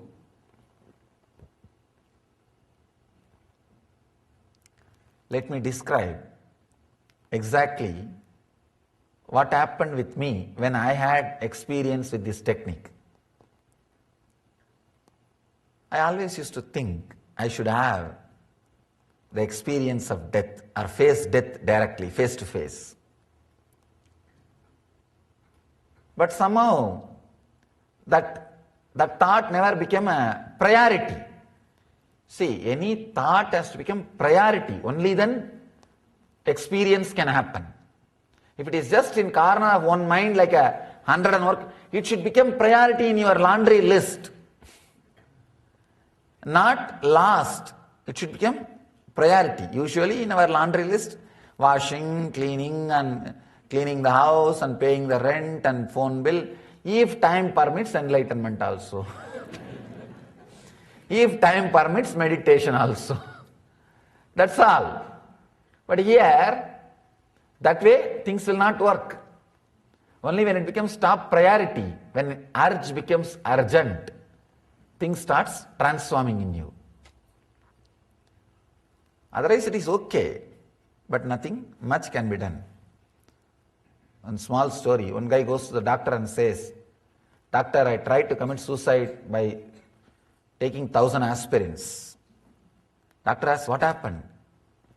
He says, no, after 2 I felt better, I stopped. So, you may feel better after 2 aspirins, if it is in your laundry list. But, only if it is in top priority, experience can be achieved. So it was not in my top priority. Somehow it was getting postponed. When I went to Varanasi, Varanasi is the holy city for Hindus, largest floating populated city, floating population. 300,000 people per day enter and go out. Such huge floating population per day, average. That is the amazing thing. And per day, 300 people are burnt in one place. 300 dead bodies are burnt in one place. Manikarnika Ghat, they call it Manikarnika Ghat, where traditionally it is believed, if you leave the body or if somebody dies in that area, or if somebody's body is burnt in that area, they will be liberated. They will have direct enlightenment. Not only it is traditional belief, Ramakrishna confirms it from his own experience. He says that I saw very clearly Shiva, Mahadeva himself going near every pyre and taking that soul, unclutching it from the body mind and liberating. He says, I saw it with my own experience. So, you can't say it's a mythological belief. It's a solid experience. I had the fortune of going to the Ghat. Understand, traditionally, not only it is believed, it is true, for last 2000 years, the fire has never been put off. Whether it rains or shines, flood or whatever it is, they will not bring fire when they come to the Manikarnika Ghat with a dead body. From the fire will be taken and lit. It's a Akanda Smashana, means unbroken fire. Means day and night bodies will be getting supplied. I saw sometime they do bunker card system, 2-3 bodies at a time. Because so much bodies are coming, I don't know from where people are dying so much. Because if you sit half an hour, something like a 200 bodies comes. And especially in the evenings. Because from around the place whoever dies, they will start walking from their place carrying the body. Ram Nam Satya Hai, Ram Nam Satya Hai, that is the mantra they will chant. And walk. By the time it becomes evening, they will reach the Manikarnika. Totally per day average 300 bodies are burnt. Only in the evening 200 bodies will be there. Because evening only they will all reach the Manikarnika. Whatever is said and done, I cannot describe the experience verbally. Only you have to see there to have that experience. To tell you honestly, the fear of death just disappeared. When you see so many bodies, arey, what is there? Like this only I am also going to go, okay. You feel there is so many people giving company. You don't feel lonely about death. You feel it's like one more trip. Arey, so many people are there. Chala, it's okay. And this is what is going to happen. See, if you see one body being burnt rarely once in a while, you will have that fear. There you will see unimaginable. And no ritual, nothing. They will bring the body, straight they will dip in the Ganga. 3 times, Ram Nam Satya Hai, Ram Nam Satya Hai, Ram Nam Satya Hai, over. Means Rama's name is the ultimate truth. Rama's name is the only eternal truth. Rama's name is the only eternal truth. They will remember this 3 times, put the body into the water, just bring it out and keep. By the time the pyre will be ready, the wood will be arranged, ready. Actually, they continuously keep on arranging. Even if bodies are not coming, they are keeping on continuously arranging. I asked them, why do you guys arrange continuously? You don't know, Swamiji, in half an hour, 200 will come. They have accounts as if they know for sure. And the bodies come and it's arranged. They give like a token based on the entry. The moment body enters, they will give the token. And another funny thing, no relatives stay there and do any ritual. The moment they do the Ram Nam Satya Hai, Ram Nam Satya Hai, dip 3 times to the Ganga and throw the body there and go away, that's all. Because the people who are there, the maintaining, they will take care. And you don't know how long it will take the body which you brought, your friend or relative's body, to be put in the fire. It's in the queue system. Continuously it's going on. All I did, let me try to sit here and see what goes on. And I sat. Just in half an hour, 1 hour, the death is no more a strange incident which happens once in a while for some relative or friend. It became like okay, next, that's all. Next, that's all. All size, all gender, all age, all kinds, all color, all community, all religion also. Anyhow, these guys are seekers. So even they bring the bodies. Even their bodies are brought. All kinds.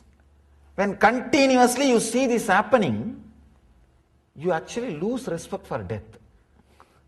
Now you have too much respect, too much of ideas about it. Array, it is nothing. The breath which went inside did not come out, that's all. And chalo, the people who are sitting waiting for the property are enjoying, over. That's all. What is there? And nothing much. Neither anything can be done about it, nor anything can be repented. Now, what is there? Over. Neither you can fast forward, nor you can rewind. Over. And when I saw that bodies being burnt continuously, initially the little fear which was there disappeared. And slowly, not only fear, it became interest. I started going near and started helping them. Helping them. Then, slowly I started thinking, after all, this body is also going to become like this. Yes, over. When you remember that death is going to happen to you, the respect which you carry for your ego will come down. Because whatever you think should not leave you is ego. When you know for sure everything is going to leave you, then the respect for ego just drastically drops. And especially, I'm a kind of a too sharp, straightforward guy. So straight away the respect for ego dropped. Then I decided, after all I'm going to die. Either I should have a death experience now itself and live without the death fear, or die and see. That's all. But I have to see the death. There is a small Shiva temple in one corner and a small tower above the temple. I went and sat in that tower so that nobody will disturb me. In one corner I sat. If you see in the biography souvenir, you will see the photograph where I had the first death experience. I sat there. From there I started seeing the dead bodies being burnt. Still I remember the strong click was when an elderly lady's body was being burnt. I saw her, she had a big belly. The cloth burnt and the fat which was there in the belly started burning and melting and flowing. Sorry for describing too vividly. I could see very clearly because the cloth got burnt, the body is there and the fat is burning and melting and flowing. Because the fat is flowing, the fire is still burning with a full speed. That gave a very strong click into me and said, oh God, yes, same way it is going to burn. And same thing is going to happen to this body also. Let it happen. That click opened up a deep fear of death. And that fear, when it spread all over the body, when I faced it consciously, I could see very clearly that fear spreading all over the body. When the fear met my awareness, hit my awareness, that became death experience. Understand? Whenever your fear is suppressed, it stays inside you as a suppressed fear. Whenever it comes out and you are not consciously facing it, it becomes a fear stroke and shakes your whole nervous system and breaks it down. If it is faced consciously, it becomes death experience. The fear, death fear, if you just escape, run away, when that fear happens, it becomes death. When you face it consciously, it becomes death experience. Death fear plus subconscious is suppression. Death fear plus unconscious is nervous breakdown. Death fear plus conscious is death experience. Understand? I have given a clear explanation, clear equation. Death fear plus subconscious is suppression, perversion. Death fear plus unconscious means you don't suppress, but neither you face. You just get shaken, frightened. Fear stroke, nervous breakdown. Death fear, conscious awareness is death experience. I was able to see very clearly the fear which rose when I faced it consciously with awareness became death experience. Means I saw clearly the body is dead. It's not moving. 2.5 days, no food, no water, no thought, no question, no doubt. Body was there Only after the experience I realized 2.5 days passed. It was there. I could see with closed eyes, the body is dead and there is no movement. Suddenly, after 2.5 days, the click happened. God, body is dead, but I exist still. I am there. That clarity, that click, when it clicked, it became such an intense ecstasy. The fear of death left once for all. And it has become such a deep ecstasy, such a joy, such bliss. And slowly opened the eyes. I was able to move the body. First thing I felt was such a deep ecstasy and gratitude. I went down to the Ganga. It was just a few feet. Sprinkled little Ganga water, took the Ganga water in Kamandalu, little ash from the pyre, straight went to Vishwanatha and put that ash and did the puja. That was the first thing. It was such a deep gratitude. I saw Vishwanatha was alive. Understand? Because I died, Vishwanatha became alive. Till the day before, because I was alive, Vishwanatha was always dead stone. Because I was alive, Vishwanatha was just dead stone. Because I died, Vishwanatha is the Shiva in Varanasi, the Shivalinga.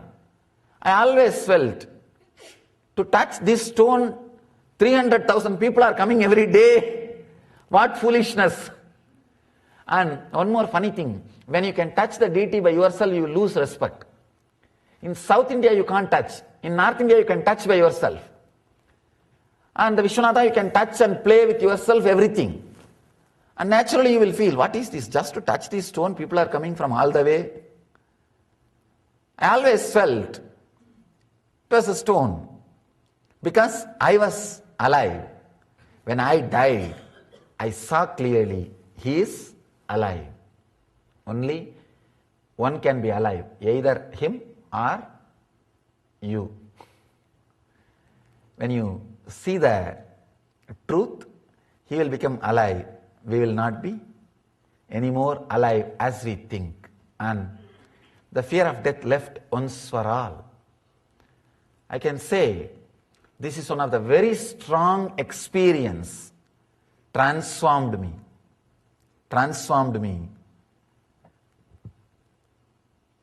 towards my enlightenment, towards the spiritual ultimate truth. That click is what I call Satori, the enlightenment experience. Let you achieve and radiate the eternal bliss, Nityananda. Thank you.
Sadaशिवसमारम्भाम् नित्यानन्देश्वरिमध्यमाम् अस्मदाचार्यपर्यन्ताम् वन्दे गुरुपरम्पराम्.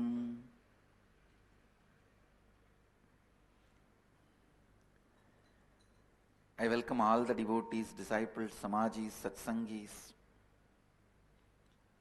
Srimahans, Mahants, Kotaris, Tanedars,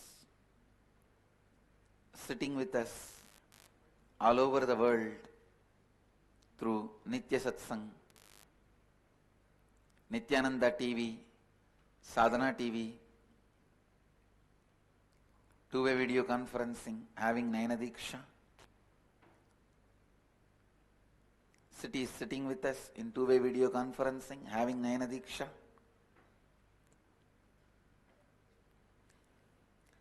Nityananda Nagar Abiddi, Nityananda Nagar Tiruvannamalai, Nityananda Nagar, Nagaramu, Hyderabad, Vidadishwari's Training Center, Salem, Nityananda University, Los Angeles, Nityananda University, Paris, Hyderabad, Gupta Kashi, Singapore, Singapuram, Charlotte, Srisailam, Oklahoma, Somanatham, Houston, Kalahasti, Ohio, Prayag, San Jose, Madurai, Penang, Tirupparangundram, Toronto, Kailasam, next to Toronto, Scottsdale, Arizona, St. Louis, Festus, Seattle, Chidambaram, Jnaneshwar, Nepal, Guadalupe, Rameshwaram, Jorpati, Nepal, Hong Kong, Sirgali, Dubai, Vaidyanatham, Indrani, New Jersey, Tune Moon, Hong Kong, Johns Creek, Georgia, High Point, North Carolina, Austin, Grasse, France, London, Kashi, Rajapalayam, Dhyanapītam,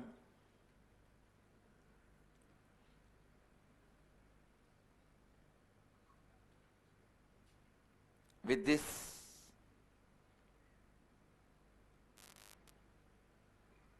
I welcome all of you with my love and blessings. Some more cities are joining. Halifax, Canada. I welcome you all with my love and blessings.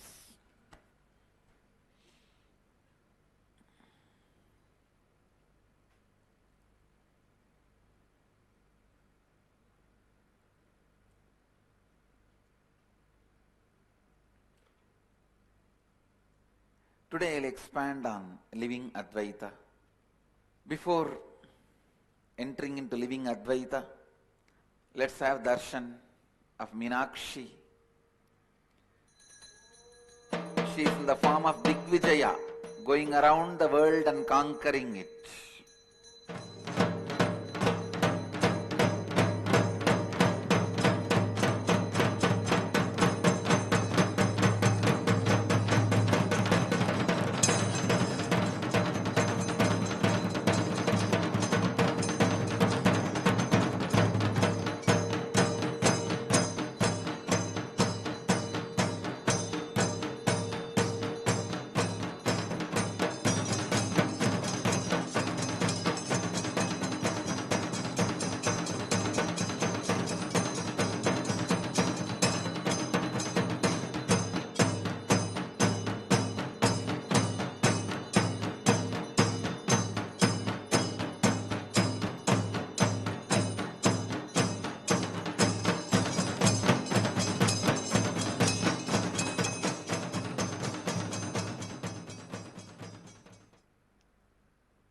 I'll take few minutes just to explain this story. Then I'll enter into the living Advaita. Yesterday coronation, today she goes round all the 10 directions conquering it. You need to understand this. Even if you get the kingdom from your father as an inherited, after the coronation you have to go around all the 10 directions, establish your authority. If you are not able to establish, Anybody declares independence, they are independent.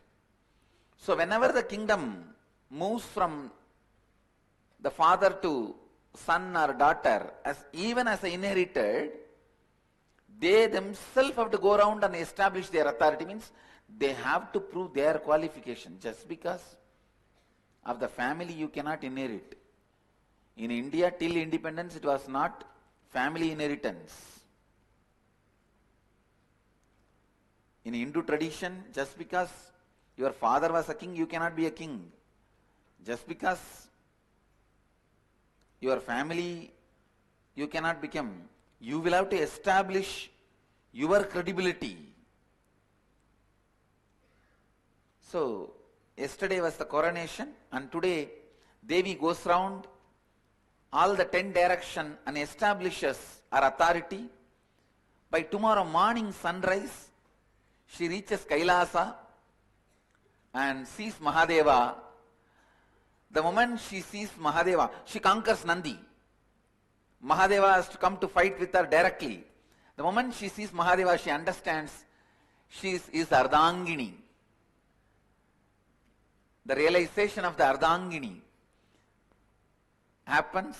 Then by tomorrow evening, the marriage ceremony, Mahadeva says, go to Madurai, I will come there and marry you with all your relatives. Then Mahadeva comes here with all his bhoota ganas, and whole Madurai gets frightened seeing the Shiva and Shiva ganas. Then Mahadeva takes a very beautiful, handsome form. That form only is called as Sundareshwara, Lord of beauty and grace. So tomorrow, before sunset, the marriage happens. This is the story. So today Devi is going around all the 10 direction and establishing her authority. That is what you are seeing. Great. Let's move to living Advaita. Listen. I wanted to make these few statements on living Advaita. The more and more violence you cherish, more and more you become pieces, disintegrated, and useless to yourself and others. Listen. Never ever believe out of ignorance or innocence people will become useless. No. Only out of cunningness people will become useless. It's law of life. If somebody is not useful to themselves and others, be very clear. It is intense violence they are cherishing. See, when the land, when there is no water, it becomes too hot. It breaks and gives way, goes to pieces. Same way, in the being, when there is too much violence, heat, it gets disintegrated. I tell you, not once or twice, thousands of times I have seen. Whether it is Thanedars, Kotaris or Mahans, whenever I see inefficiency, I see a deep anger inside them, arrogance, feeling that they need to be given more in everything. I never accept innocence or ignorance with inefficiency.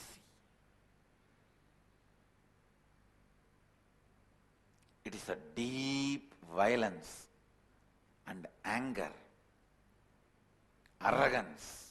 So listen, this is law of life. This is law of life. You cannot debate with it. You cannot fight with it. You cannot change it. There is nothing even to accept it. Anywhere you see people carrying impossibility, dry, cannot relate with the reality of life. Please understand.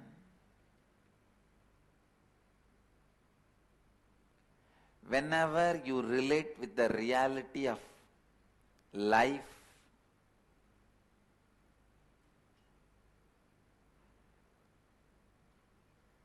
joyful,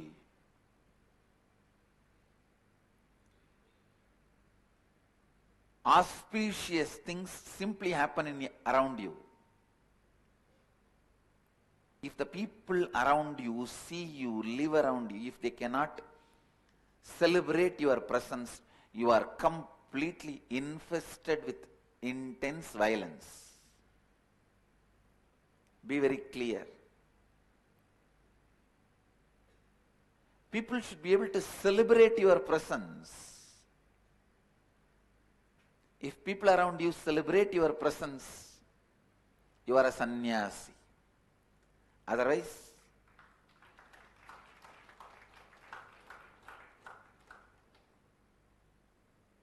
you just live in your arrogant shell. You need to do a lot of completion. I tell you.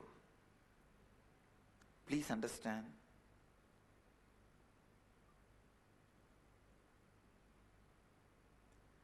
These are some of the law of life. May look paradoxical,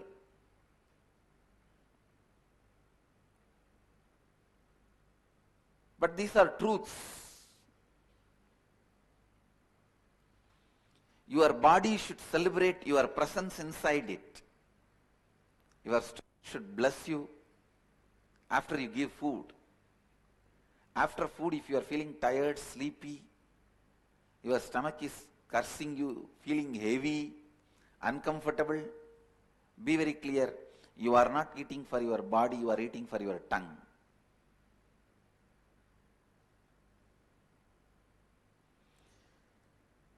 Few inch muscle can destroy your whole life.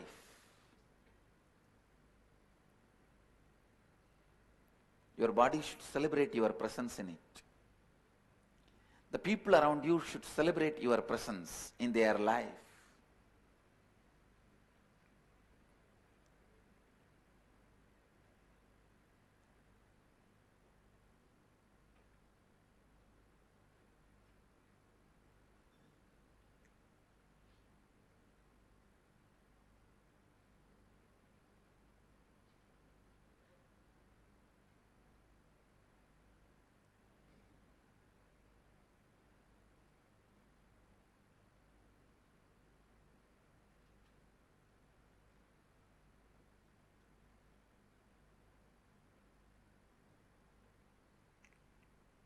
Somehow this not being in tune with life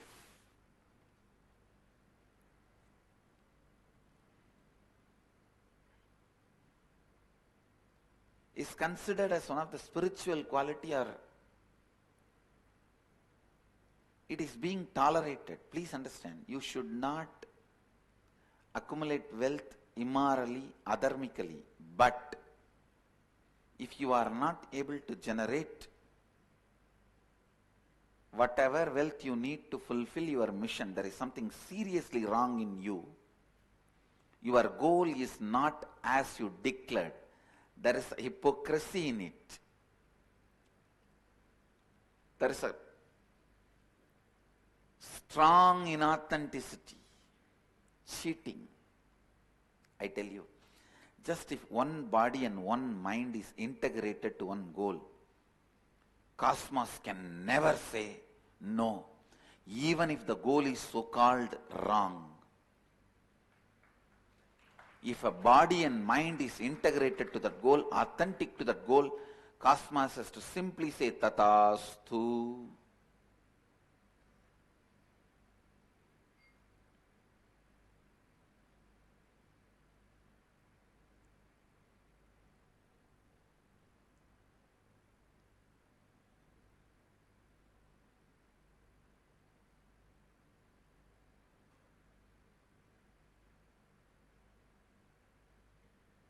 From Tiruvannamalai Mahant, I received a mail. I am not able to run too many staff, no income, I'll drop 2 staff. I just told him, drop this pattern of how much I can do and look around. You will see what you need, immediately will be there. By evening I received the mail. Yes, I dropped that pattern, how much I can do, and looked around. There were people already giving what I wanted.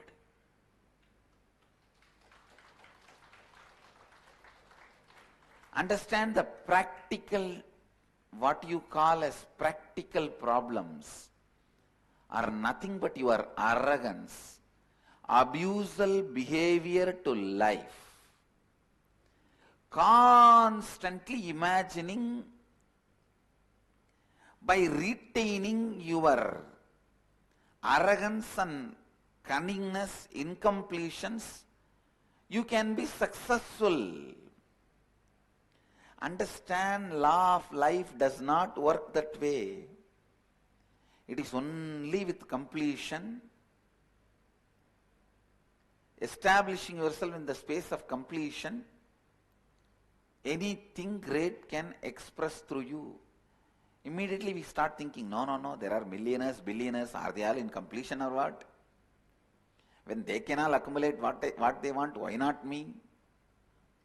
First thing, how do you know they are not in completion? Maybe they built the completion in the past births. That is why they are able to handle that huge responsibilities in this birth. They built enough inner space in the space of completion. Or if they don't have completion, wealth may be around them, but they may not be living it. The zeros growing in bank is not wealth. The heroism you feel inside you is wealth. The possibility you feel inside you is wealth. Even if there is billions and billions in the bank, trillions in the bank, and if you are not carrying possibility in your being, I don't call it as a wealth. If you are carrying possibility and just making what you want to happen go on, I'll call that as wealth.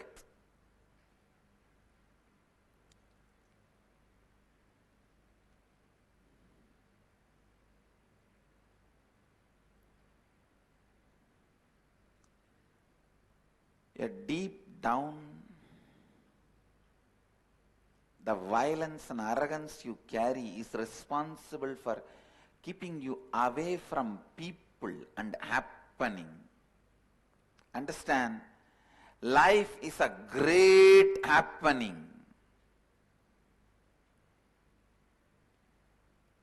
It is a constant utsava, celebration. From morning till night. You just need to drop your frustration. Life is literally Varanasi. It's a celebration always.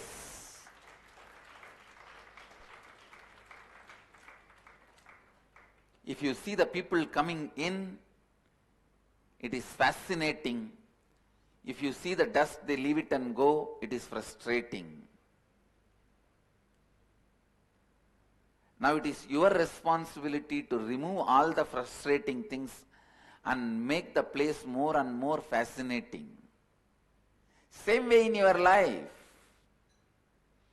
If you are constantly stuck with some of the failures which you created and doesn't want to complete, life is frustrating. And if you decide to stand up, complete, life is fascinating.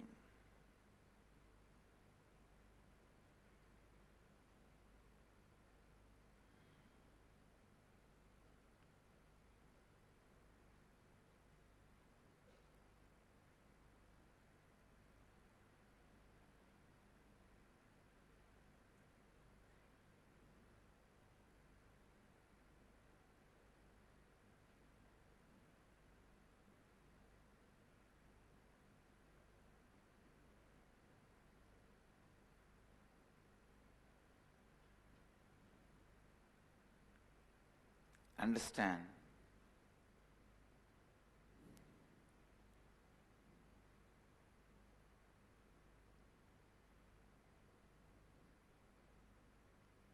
Whether it is fascinating or frustrating, life is life. Life is life. If you are ready to fall in tune with the life, you are ready to complete with it, it will become more and more fascinating. So the first thing, stop cherishing the constant anger and violence, feeling life is not just. The more and more you cherish life is not just. Life is adharmic. Life does not give my right. It is not equal to all. The more and more you cherish these ideas, the more and more you will develop anger and violence, and more you will become dry. When you become more and more dry, you will be broken to more and more pieces. And when you are broken to more and more pieces, you will become more and more powerless, and exactly you will become what you thought, dirt. Exactly you will become what you thought as you, dirt. Now what I said is vicious circle. Now I present the virtuous circle. Start cherishing. No. Life has done so many things to me. I was only not ready to take it up responsibly. Then naturally the first seed will start happening. Cherish it more and more with responsibility and completion. You will see the seed grows, become a plant, plant grows, become a tree, tree grows and gives the fruit.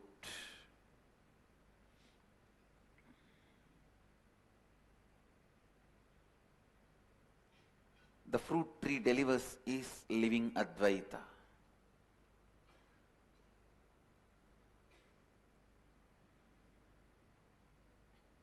When you celebrate the life happening in you, first thing, your body will be so happy. Next, the joy will be such the people around you will start feeling you are such a strong presence. When people around you celebrate you, understand, everything you call as life will simply happen. Your body celebrating your presence is health.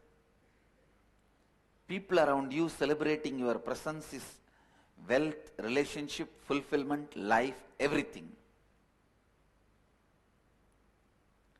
In this stimuli process, both will happen. Your body will also celebrate your presence. Your body celebrating your presence is health. Your mind celebrating your presence is bliss. People around you celebrating your presence is life.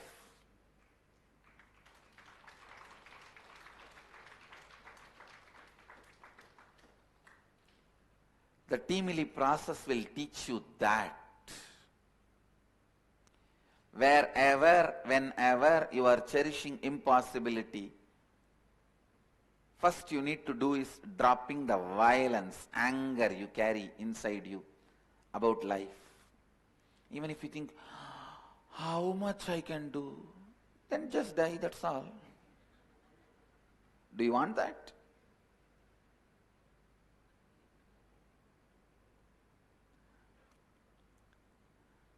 Then why are you living the Indian diverse? This Indian diverse is a unique lifestyle. Neither you are married actually, nor you are separated legally. You live your life, she lives her life. Kids live their life, and when she goes for her dinner, she leaves a note. I am going for dinner with my friends. Your dinner is in the cookbook, page number 42. Ingredients are available in Reliance Fresh.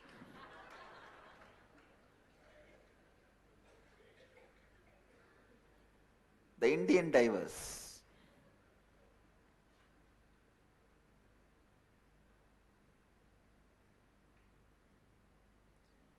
Don't have Indian divers with life. Either live happily, at least otherwise disappear. You can take another one body and when I say disappear, I don't mean commit suicide. You can't commit suicide. In Hindu tradition, suicide is not allowed. In our Dharma, suicide is not allowed.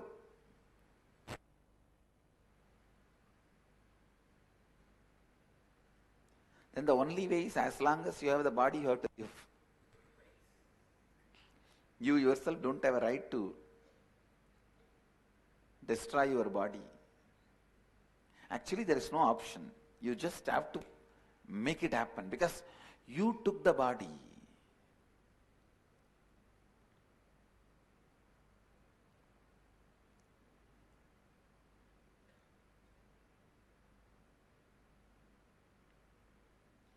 Don't live Indian divers with life.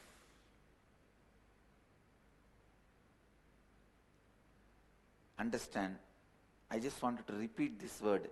Don't live Indian divers with life.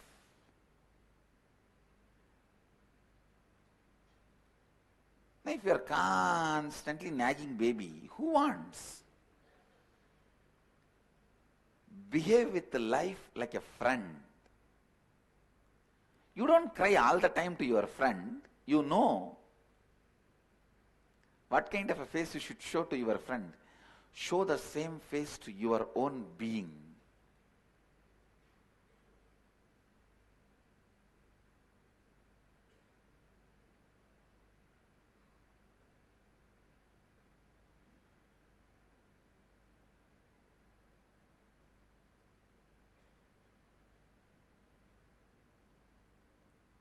Even to yourself. Don't be a constant frightened child to yourself. Complete with it. Get rid of that identity. Build yourself authentically.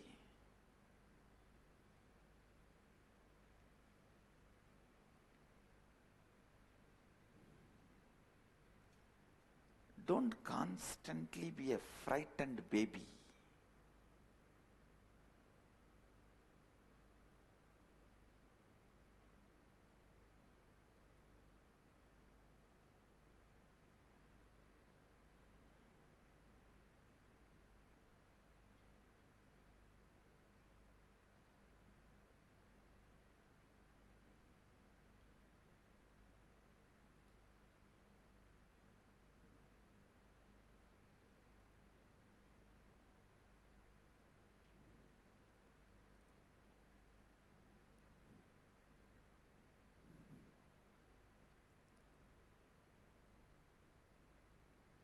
The first step in living Advaita is to get rid of the... Please understand, your fear is not cute. It is nothing but your own violence which you don't want to accept as violence, because you thinking you have violence is too much. Fear is a coat, sugar coat done on violence. There is a beautiful verse by a great saint from Tamil Nadu, Manikarnika Ghat. He sings, people who carry inside a deep violence but believe that they have fear, oh Mahadeva, let me be afraid of them and keep them away from me.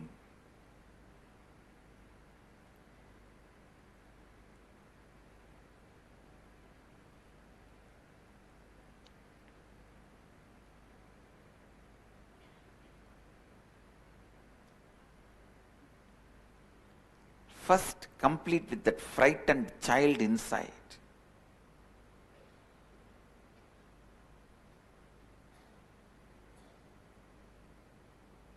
Show yourself as a friend to you. Let you seeing you bring tremendous confidence to you.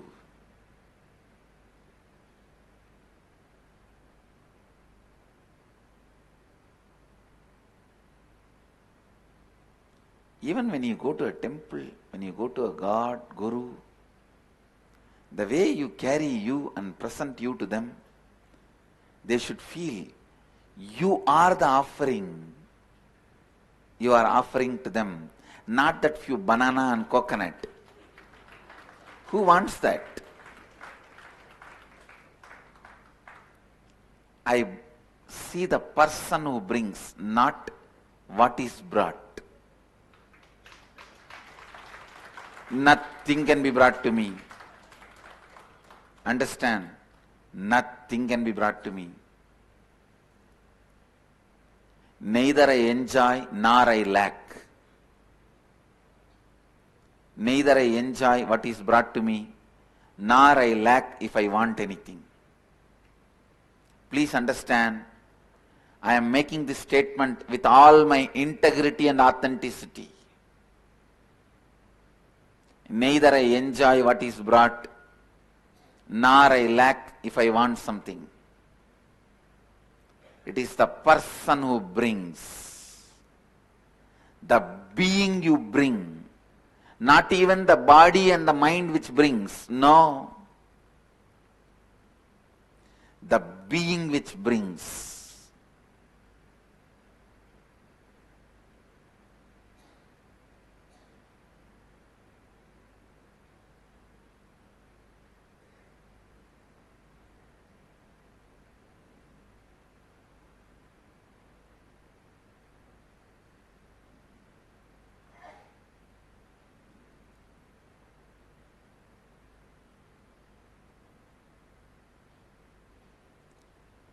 Don't have that Indian diverse relationship with life. People come and ask me, what is the secret of happy marriage, Swamiji? I tell them, secret of a happy marriage remains a secret.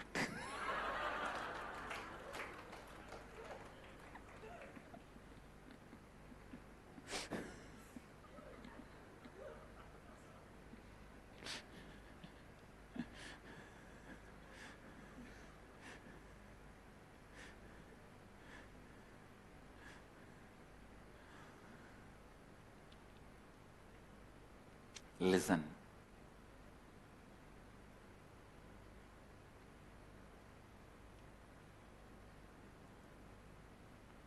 When you start thinking for the whole teamily, the homework which I gave you yesterday, the first thing you need to do is complete and drop your violence, anger towards you and others, and the impossibility. All impossibility grows out of violence. All powerlessness grows out of violence.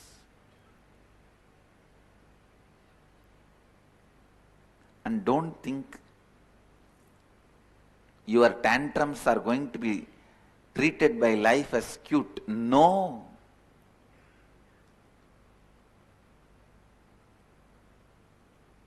Tantrums are dealt only with ganas, means mace. Tantrums are not dealt with candy in life. Maybe your parents should have dealt your tantrums with candy. But life is not going to deal your tantrums with candy. Your parents were inefficient and they were in the hurry to do something, so they just want to silence you. And they throw what you want when you throw tantrum. They have no time to spend with you. But life has lot of time to spend with you. Your tantrums are going to be handled only by mace, not by candy. Be very clear. So stop throwing tantrum. throwing tantrum is not cute. Cherishing violence and fear is what is throwing tantrum towards life. That is not cute, and life does not enjoy it.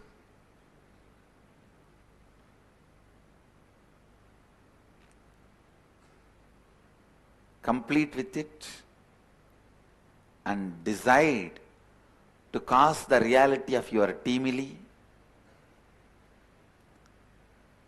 So you will continue to do this homework till tomorrow.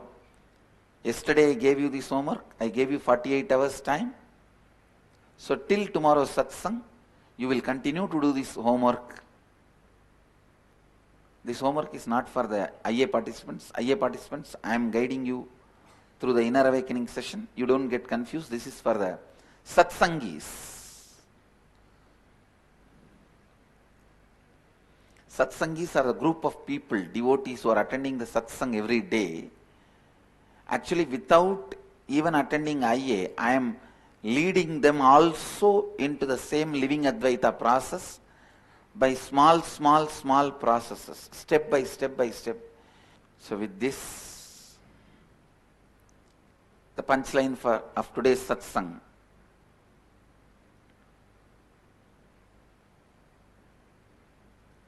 Whether you decide to fight or flight, the frightened child inside you is wrong, not cute. Complete with it.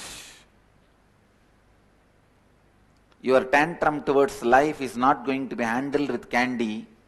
It is only going to be handled with mace. So complete with your fear and violence. Both are not cute. Be very clear about it. Powerlessness is punished.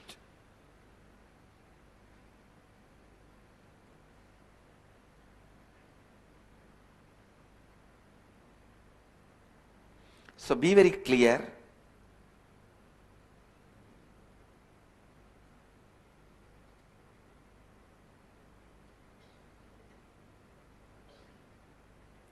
Powerlessness is punished.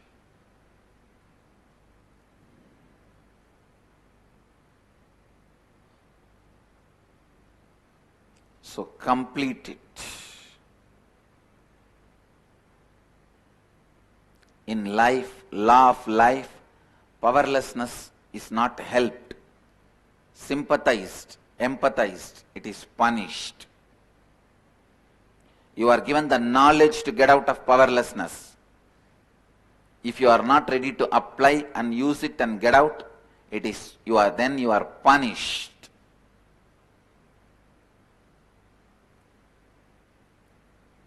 Don't get into that vicious circle. Please understand, whatever I am saying is law of life.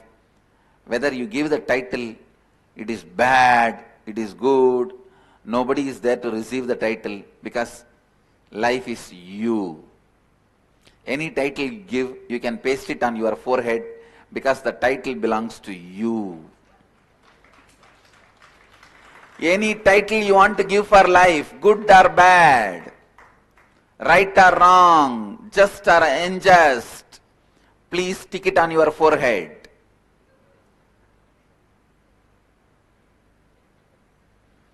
Because that is where it belongs to. The title you are giving to life is for you.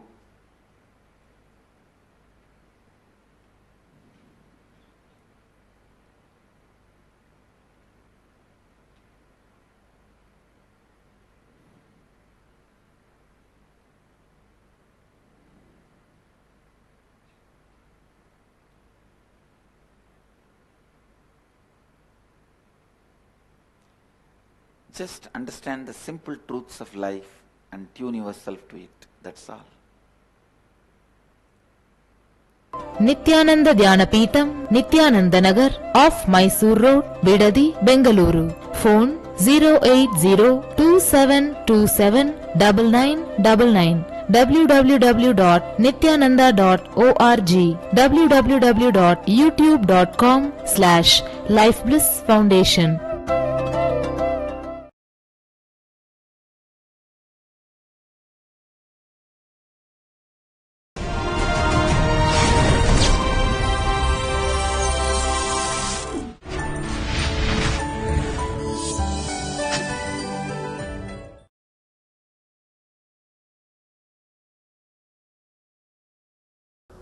नित्यानंदेश्वर समारंभाम् नित्यानंदेश्वरी मध्यमाम् अस्मदाचार्य पर्यन्ताम् Vande Guru परंपराम्. I welcome all of you with my love and respects. I welcome all the devotees, disciples, samajis, satsangis, Sri Mahans, Tanedars, Kotaris sitting with us through Nityananda TV, Sadhana TV and two-way video conferencing, having Nayana Diksha in so many countries all over the world. The city is sitting with us all over the world, having Nayana Diksha. Seattle Adinam, Ohio Adinam, Vancouver, Bhubaneswar, Los Angeles Adinam, Mill Valley, Phoenix Adinam, St. Louis Adinam, Kuala Lumpur Adinam, Snehamayi, Kulim Malaysia, Bidadi, Hyderabad Gupta Kashi, Charlotte Sri Sailam, Dubai Adinam, Bangalore North, Singapore Adinam, Houston Adinam, London Southwest, and some more cities. I welcome all of you with my love and respects. Yes, I am in Varanasi.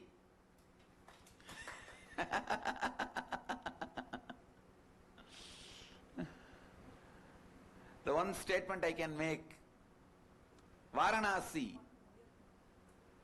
is just a physical manifestation of Hinduism. See, whatever Hinduism offers to the world, Varanasi is the physical manifestation. It is not just Mahadeva. All gods, it is city of gods. Again, I don't know what to tell, how to tell. Every god is inside Mahadeva. But it is not just Mahadeva. It's every divine energy. Please understand, only one God is a stupid theory.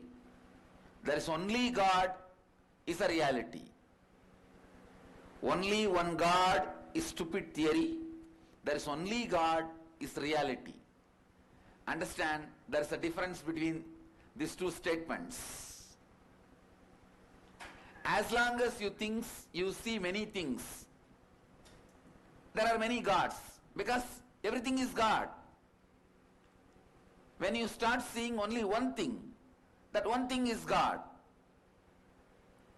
then there is only one God. Understand? If you see nothing, that nothing is God. So, there is only one God is stupidity, there is only God is the reality. In Varanasi, as many things as you see, so many gods are there. Understand? In Varanasi, there is only God. So anything you see is God. That is why there is only God is a most powerful statement than only one God. I am telling you, from yesterday, the moment I landed into Varanasi, just, if I had to describe in one word, feels like Sadashiva, center of all the enlightenment, power, consciousness, truth, energy, everything. It is just, from yesterday, I can see the Sadashiva multifold, expanding and exploding. So, I welcome every one of you. Please come as early as possible. When I am here, what are you doing there? When I am here, what are you doing there? Come on. It is time. You come and experience Varanasi, the Maheshwara, Sadashiva. This is the place where you can experience the love current of Mahadeva. Because this whole city, Mahadeva created for the sake of Parvati, for the sake of Devi, because Devi wanted to settle down in plains. Mahadeva created this city. Beautifully the story describes, after Sati leaves the body, when she assumes the next body as Parvati and gets married to Mahadeva, and then Ganesha happens, Kartikeya happens, then Devi asks, let's go and settle down in plains with the whole family. Then Mahadeva chooses this place. After he chose this place and settled down, this place is Anandavana. Then Devi wanted to bless her previous Janma father Daksha. So Parvati and Mahadeva both appear in front of Daksha, who was staying at the time in Haridwar, in his palace in Kankal. So by then he has become Shiva devotee and he was worshipping Mahadeva, Daksheshwar Mahadeva, and Devi and Parvati appear, Devi and Shiva appear and bless him. After the blessings, Devi invites Daksha and wife of Daksha to come and stay in Varanasi. So they both also moved to Varanasi to live Vanaprastha life. And as a whole family, in-laws and earlier Janma in-laws, Mahadeva lived here. To see all of them, Ganga comes. To have darshan of Mahadeva, and everyone, Ganga comes here. This is the beautiful city where you can experience the love current of Mahadeva, and I welcome every one of you. Please come here to experience the love current of Mahadeva. Anywhere in the world, you can say there is only one God, but in Varanasi, you can say only one statement, that is, there is only God. Understand? Anywhere in the world you can say there is only one God. In Varanasi, I should say there is only God. Anywhere you see, it is God, God, God, and God. So come here to experience God.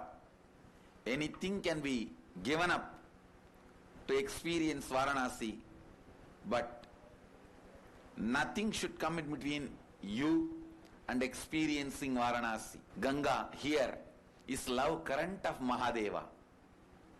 Here, Ganga is the love current of Mahadeva.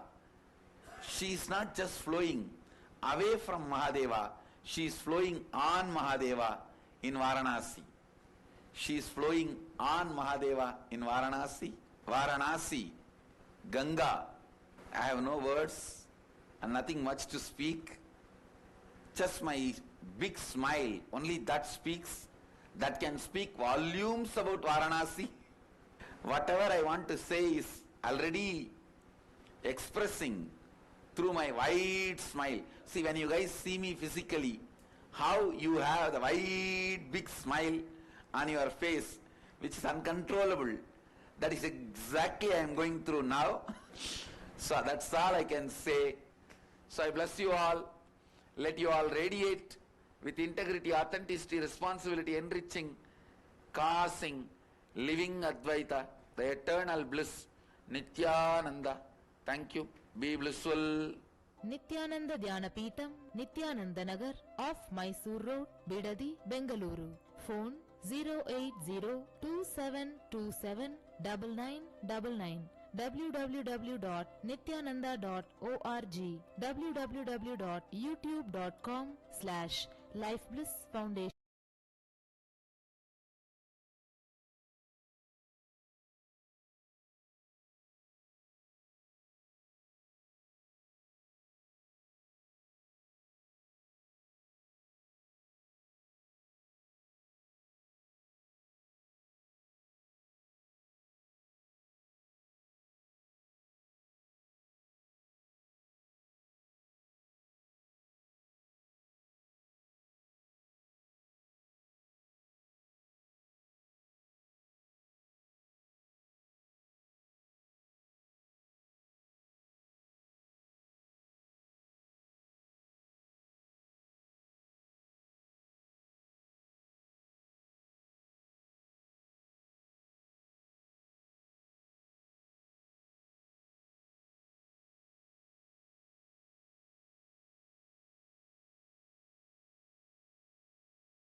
नित्यानन्देश्वर समारम्भाम् नित्यानन्देश्वरि मध्यमाम् अस्मदाचार्यपर्यन्ताम् वन्दे गुरुपरम्पराम्.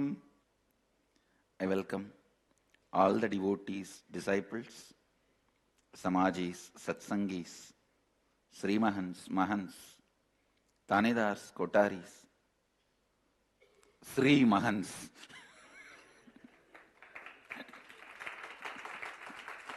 and all the devotees, disciples, visitors, viewers,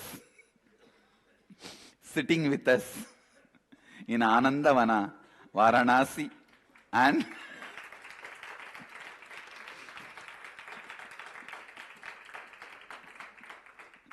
all over the world through Nityananda TV, Sadhana TV, Ara TV, two-way video conferencing,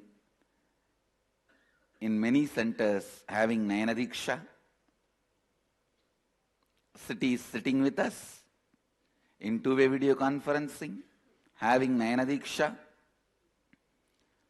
Tiruvanmiyur Adinam, Canada, Toronto, Canada Adinam, Seattle Adinam, Singapore Adinam, Guadalupe Adinam, Redmond Adinam, Torrance Adinam, Kuala Lumpur Adinam, St. Louis Adinam, Bogota, Colombia, Melbourne Adinam, Oman Adinam, Ohio Adinam,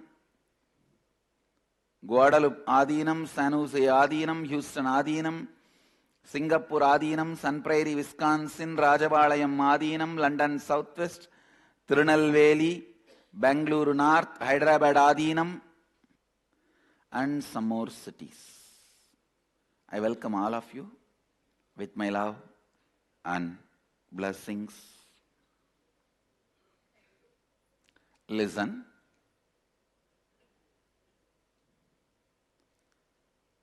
Today I'll expand on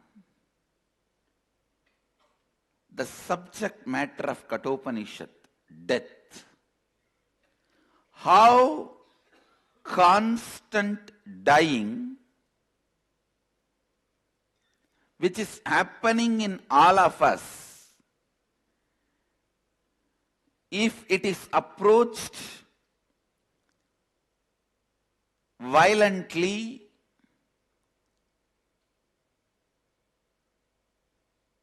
arrogantly, negatively, turns into pain and suffering. If it is approached with a mood of listening, passively, how it leads to transformation. Listen.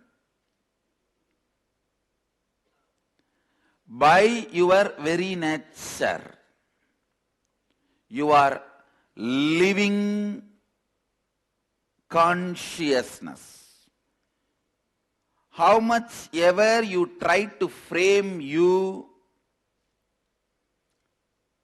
into certain ideas and ideologies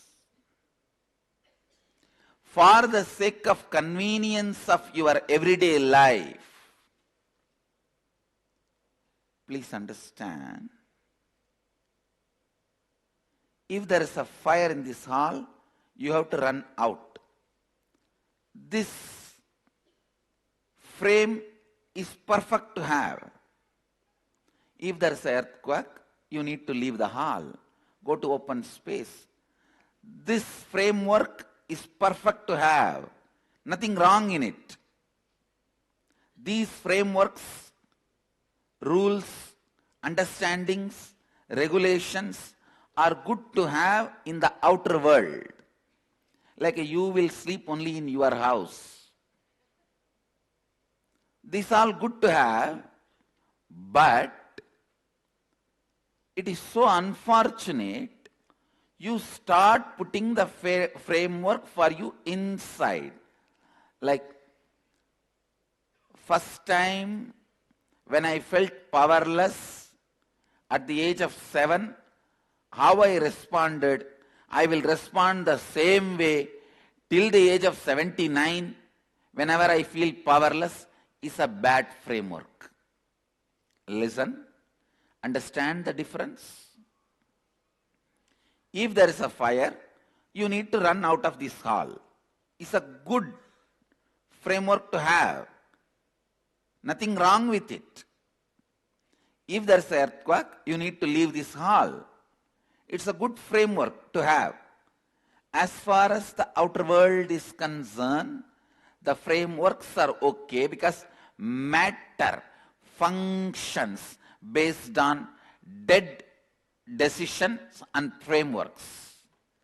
Listen, matter, the external matter, because it is already dead, it functions only based on certain law of life. It does not have flow of life. Listen. It has a dharma, it does not have yama. Listen. Yama means flow of life. Dharma means law of life. The objects which has only law but no flow are called dead matter. Objects which has law and flow are called the conscious matter combination. Chit, Jada, Grandhi, human beings. We have the possibility of flow and certain law. For example, if you drink poison, your body will be dead. It's a law. That is dharma. Yama, flow of life. If you want, any time you can excite yourself, enthuse yourself, make yourself happy, is the flow of life. Understand? Flow of life is free, joyful, exciting, enthusiastic expression of you. Yama. Flow of life is your freedom. Yama. Law of life is simple, straightforward rules. Dharma. If something functions only based on law of life, it is dead matter. If something can play between both law of life and flow of life, functions as straight dead matter. Flow of life as a possibility of excitement, enthusiasm, non-materialistic, expansive cognitions. Listen. Non-materialistic, expansive cognitions are possible with flow of life. Yama. Yama, dharma. Please understand this word. The flow of life belongs to consciousness. Law of life belongs to matter. Human being is a possibility. He functions with flow of life and law of life both. But unfortunately, he overlaps the law of life and forgets, misses the flow of life. All your pain, all your suffering all your pain, all your suffering is because you think flow of life has to be framed into law of life, and you always feel law of life is boring. Law of life is made for matter. In you, there is a part which is matter. Deal matter with law of life, not consciousness. Consciousness need to be cognized constantly with flow of life. I'll give you more examples. Listen. For example, everyday satsang. If you deal it as a law of life, it is boring. Oh God, every day I have to come and sit. Today I have a great attendance in satsang.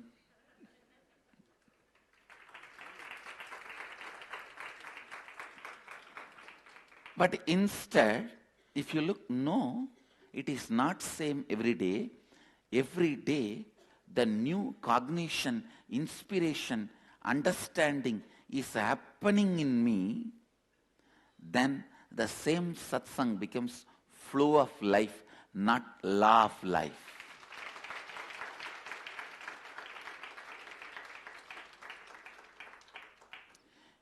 Even food can become boring if you cognize from the angle of law of life. Please understand, so many youth who are born with silver spoon are committing suicide by middle age because they feel everything is boring. They have seen enough of food. Just for food, they fly hours together from country to country.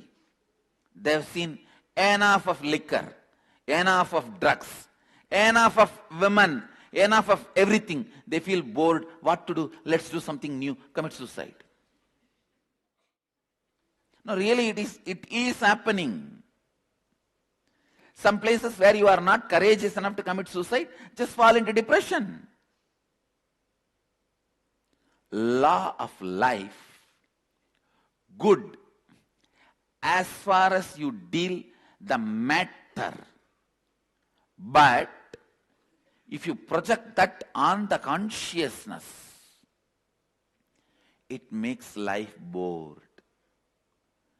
No work, no working day is same. But you go on believing. You are constantly made to believe. Monday to Friday, it is all same. All the system which makes you a number. Listen.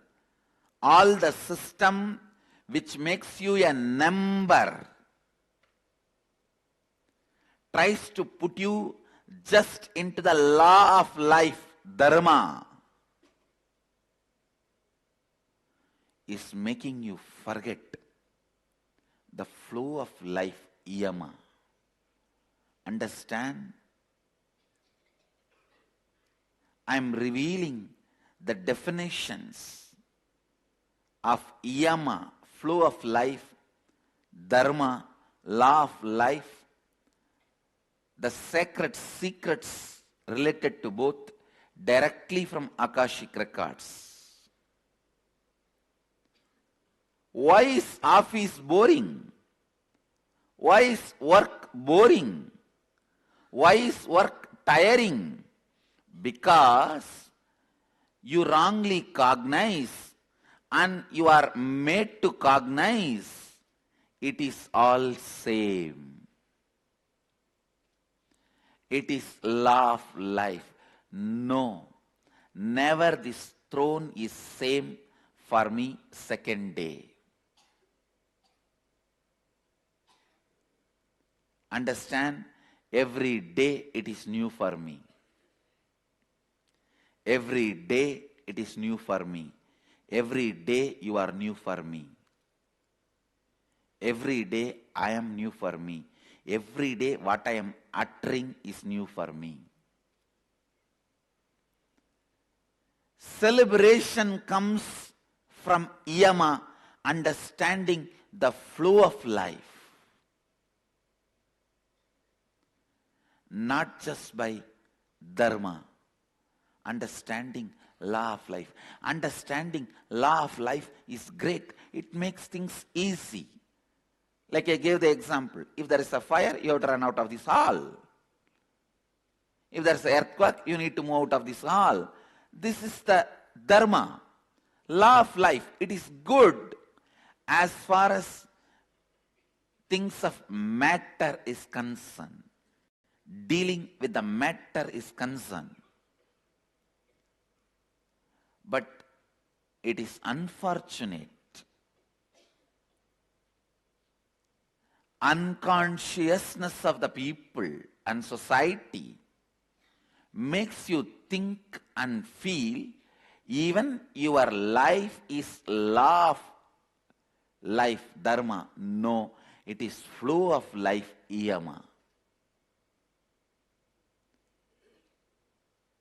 Look in where all you froze yourself.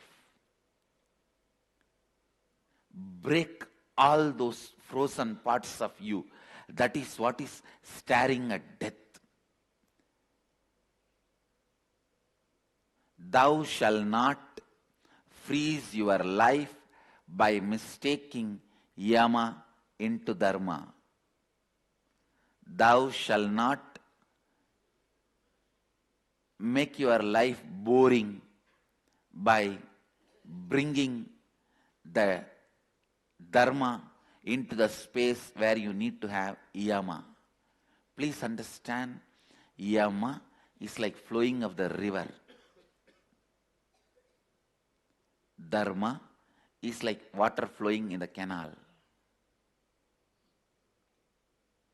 Both have different energy, different intelligence.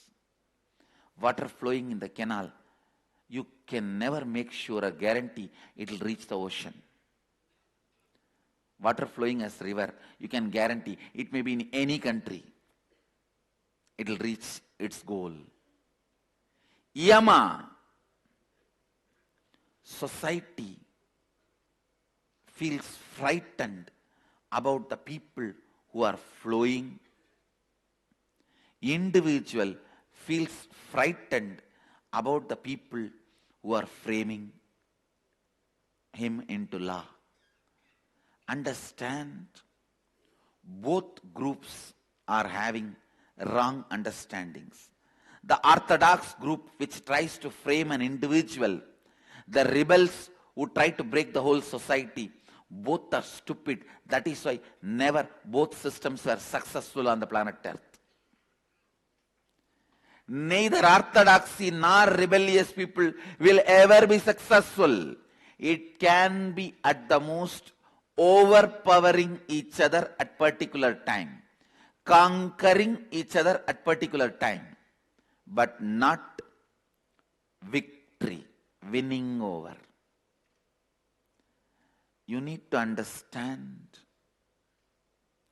what is the matter component of you.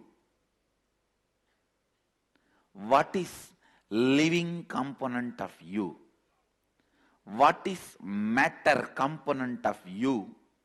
And what is conscious component of you? For matter components, good to have Dharma, law of life. But conscious components always have Yama, flow of life. Flow of life brings beauty to you, grace to you, joy to you. Shiva in you is flow of life. Understand? You just need only little awareness and put your attention on it. To get rid of a cockroach, you don't need a warrior sword and the shield.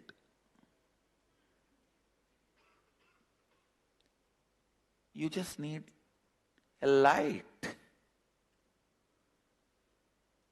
Look in. Where you are frozen.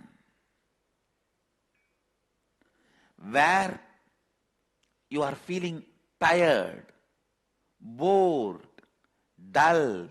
I tell you, one more important commandment to all human beings, especially for Hindus.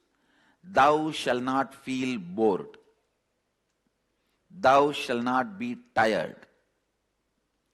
Tiredness and boredom is crime. Tiredness and boredom is crime, because the conscious part of you, which need to be dealt with the yama, flow of life, is being dealt with the law of life, dharma. What needs to be done with the right hand needs to be done with the right hand. What needs to be done with the left hand needs to be done with the left hand. What needs to be handled with yama needs to be handled with yama. What needs to be handled with the dharma needs to be handled with dharma. Law of life should not overflow into flow of life. And I tell you, the man who has understood law of life, dharma, will never feel his flow of life is affected or disturbed. When you understand your flow of life can never be disturbed by law of life, you understood the matter component of you is not you. The spirit component, the conscious component of you is you. Understand, the conscious component of you is you. The matter component of you is for your utility. This hall is for our utility, all of us to gather and share our time. It is not us. And neither I am this hall, nor you are this hall, not even this owner. It's a utility. For the common utility, matter need to function with dharma, law of life. But consciousness does not need to function with law. It can just function with flow of life. Whenever the dead rules are posed on your sensitive parts of your being, love becomes marriage.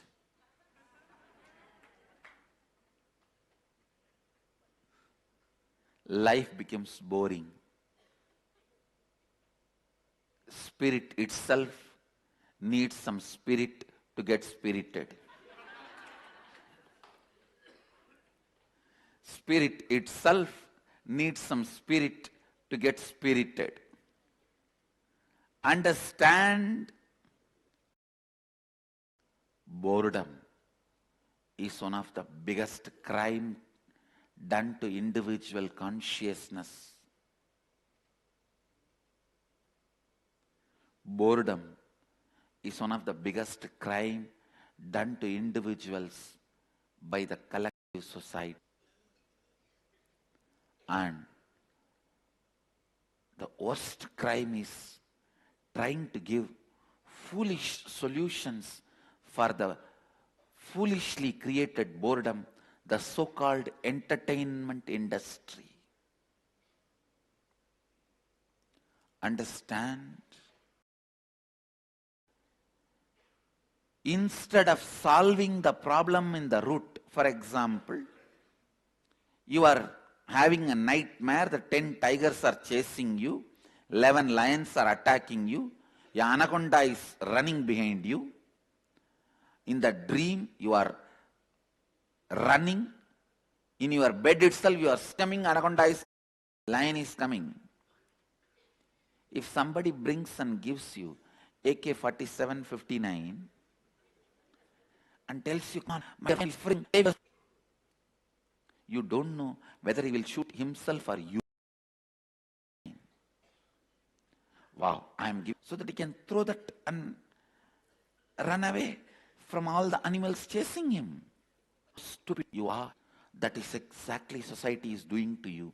Instead of making you understand the source of the boredom and go beyond it, it is providing entertainment industries too big.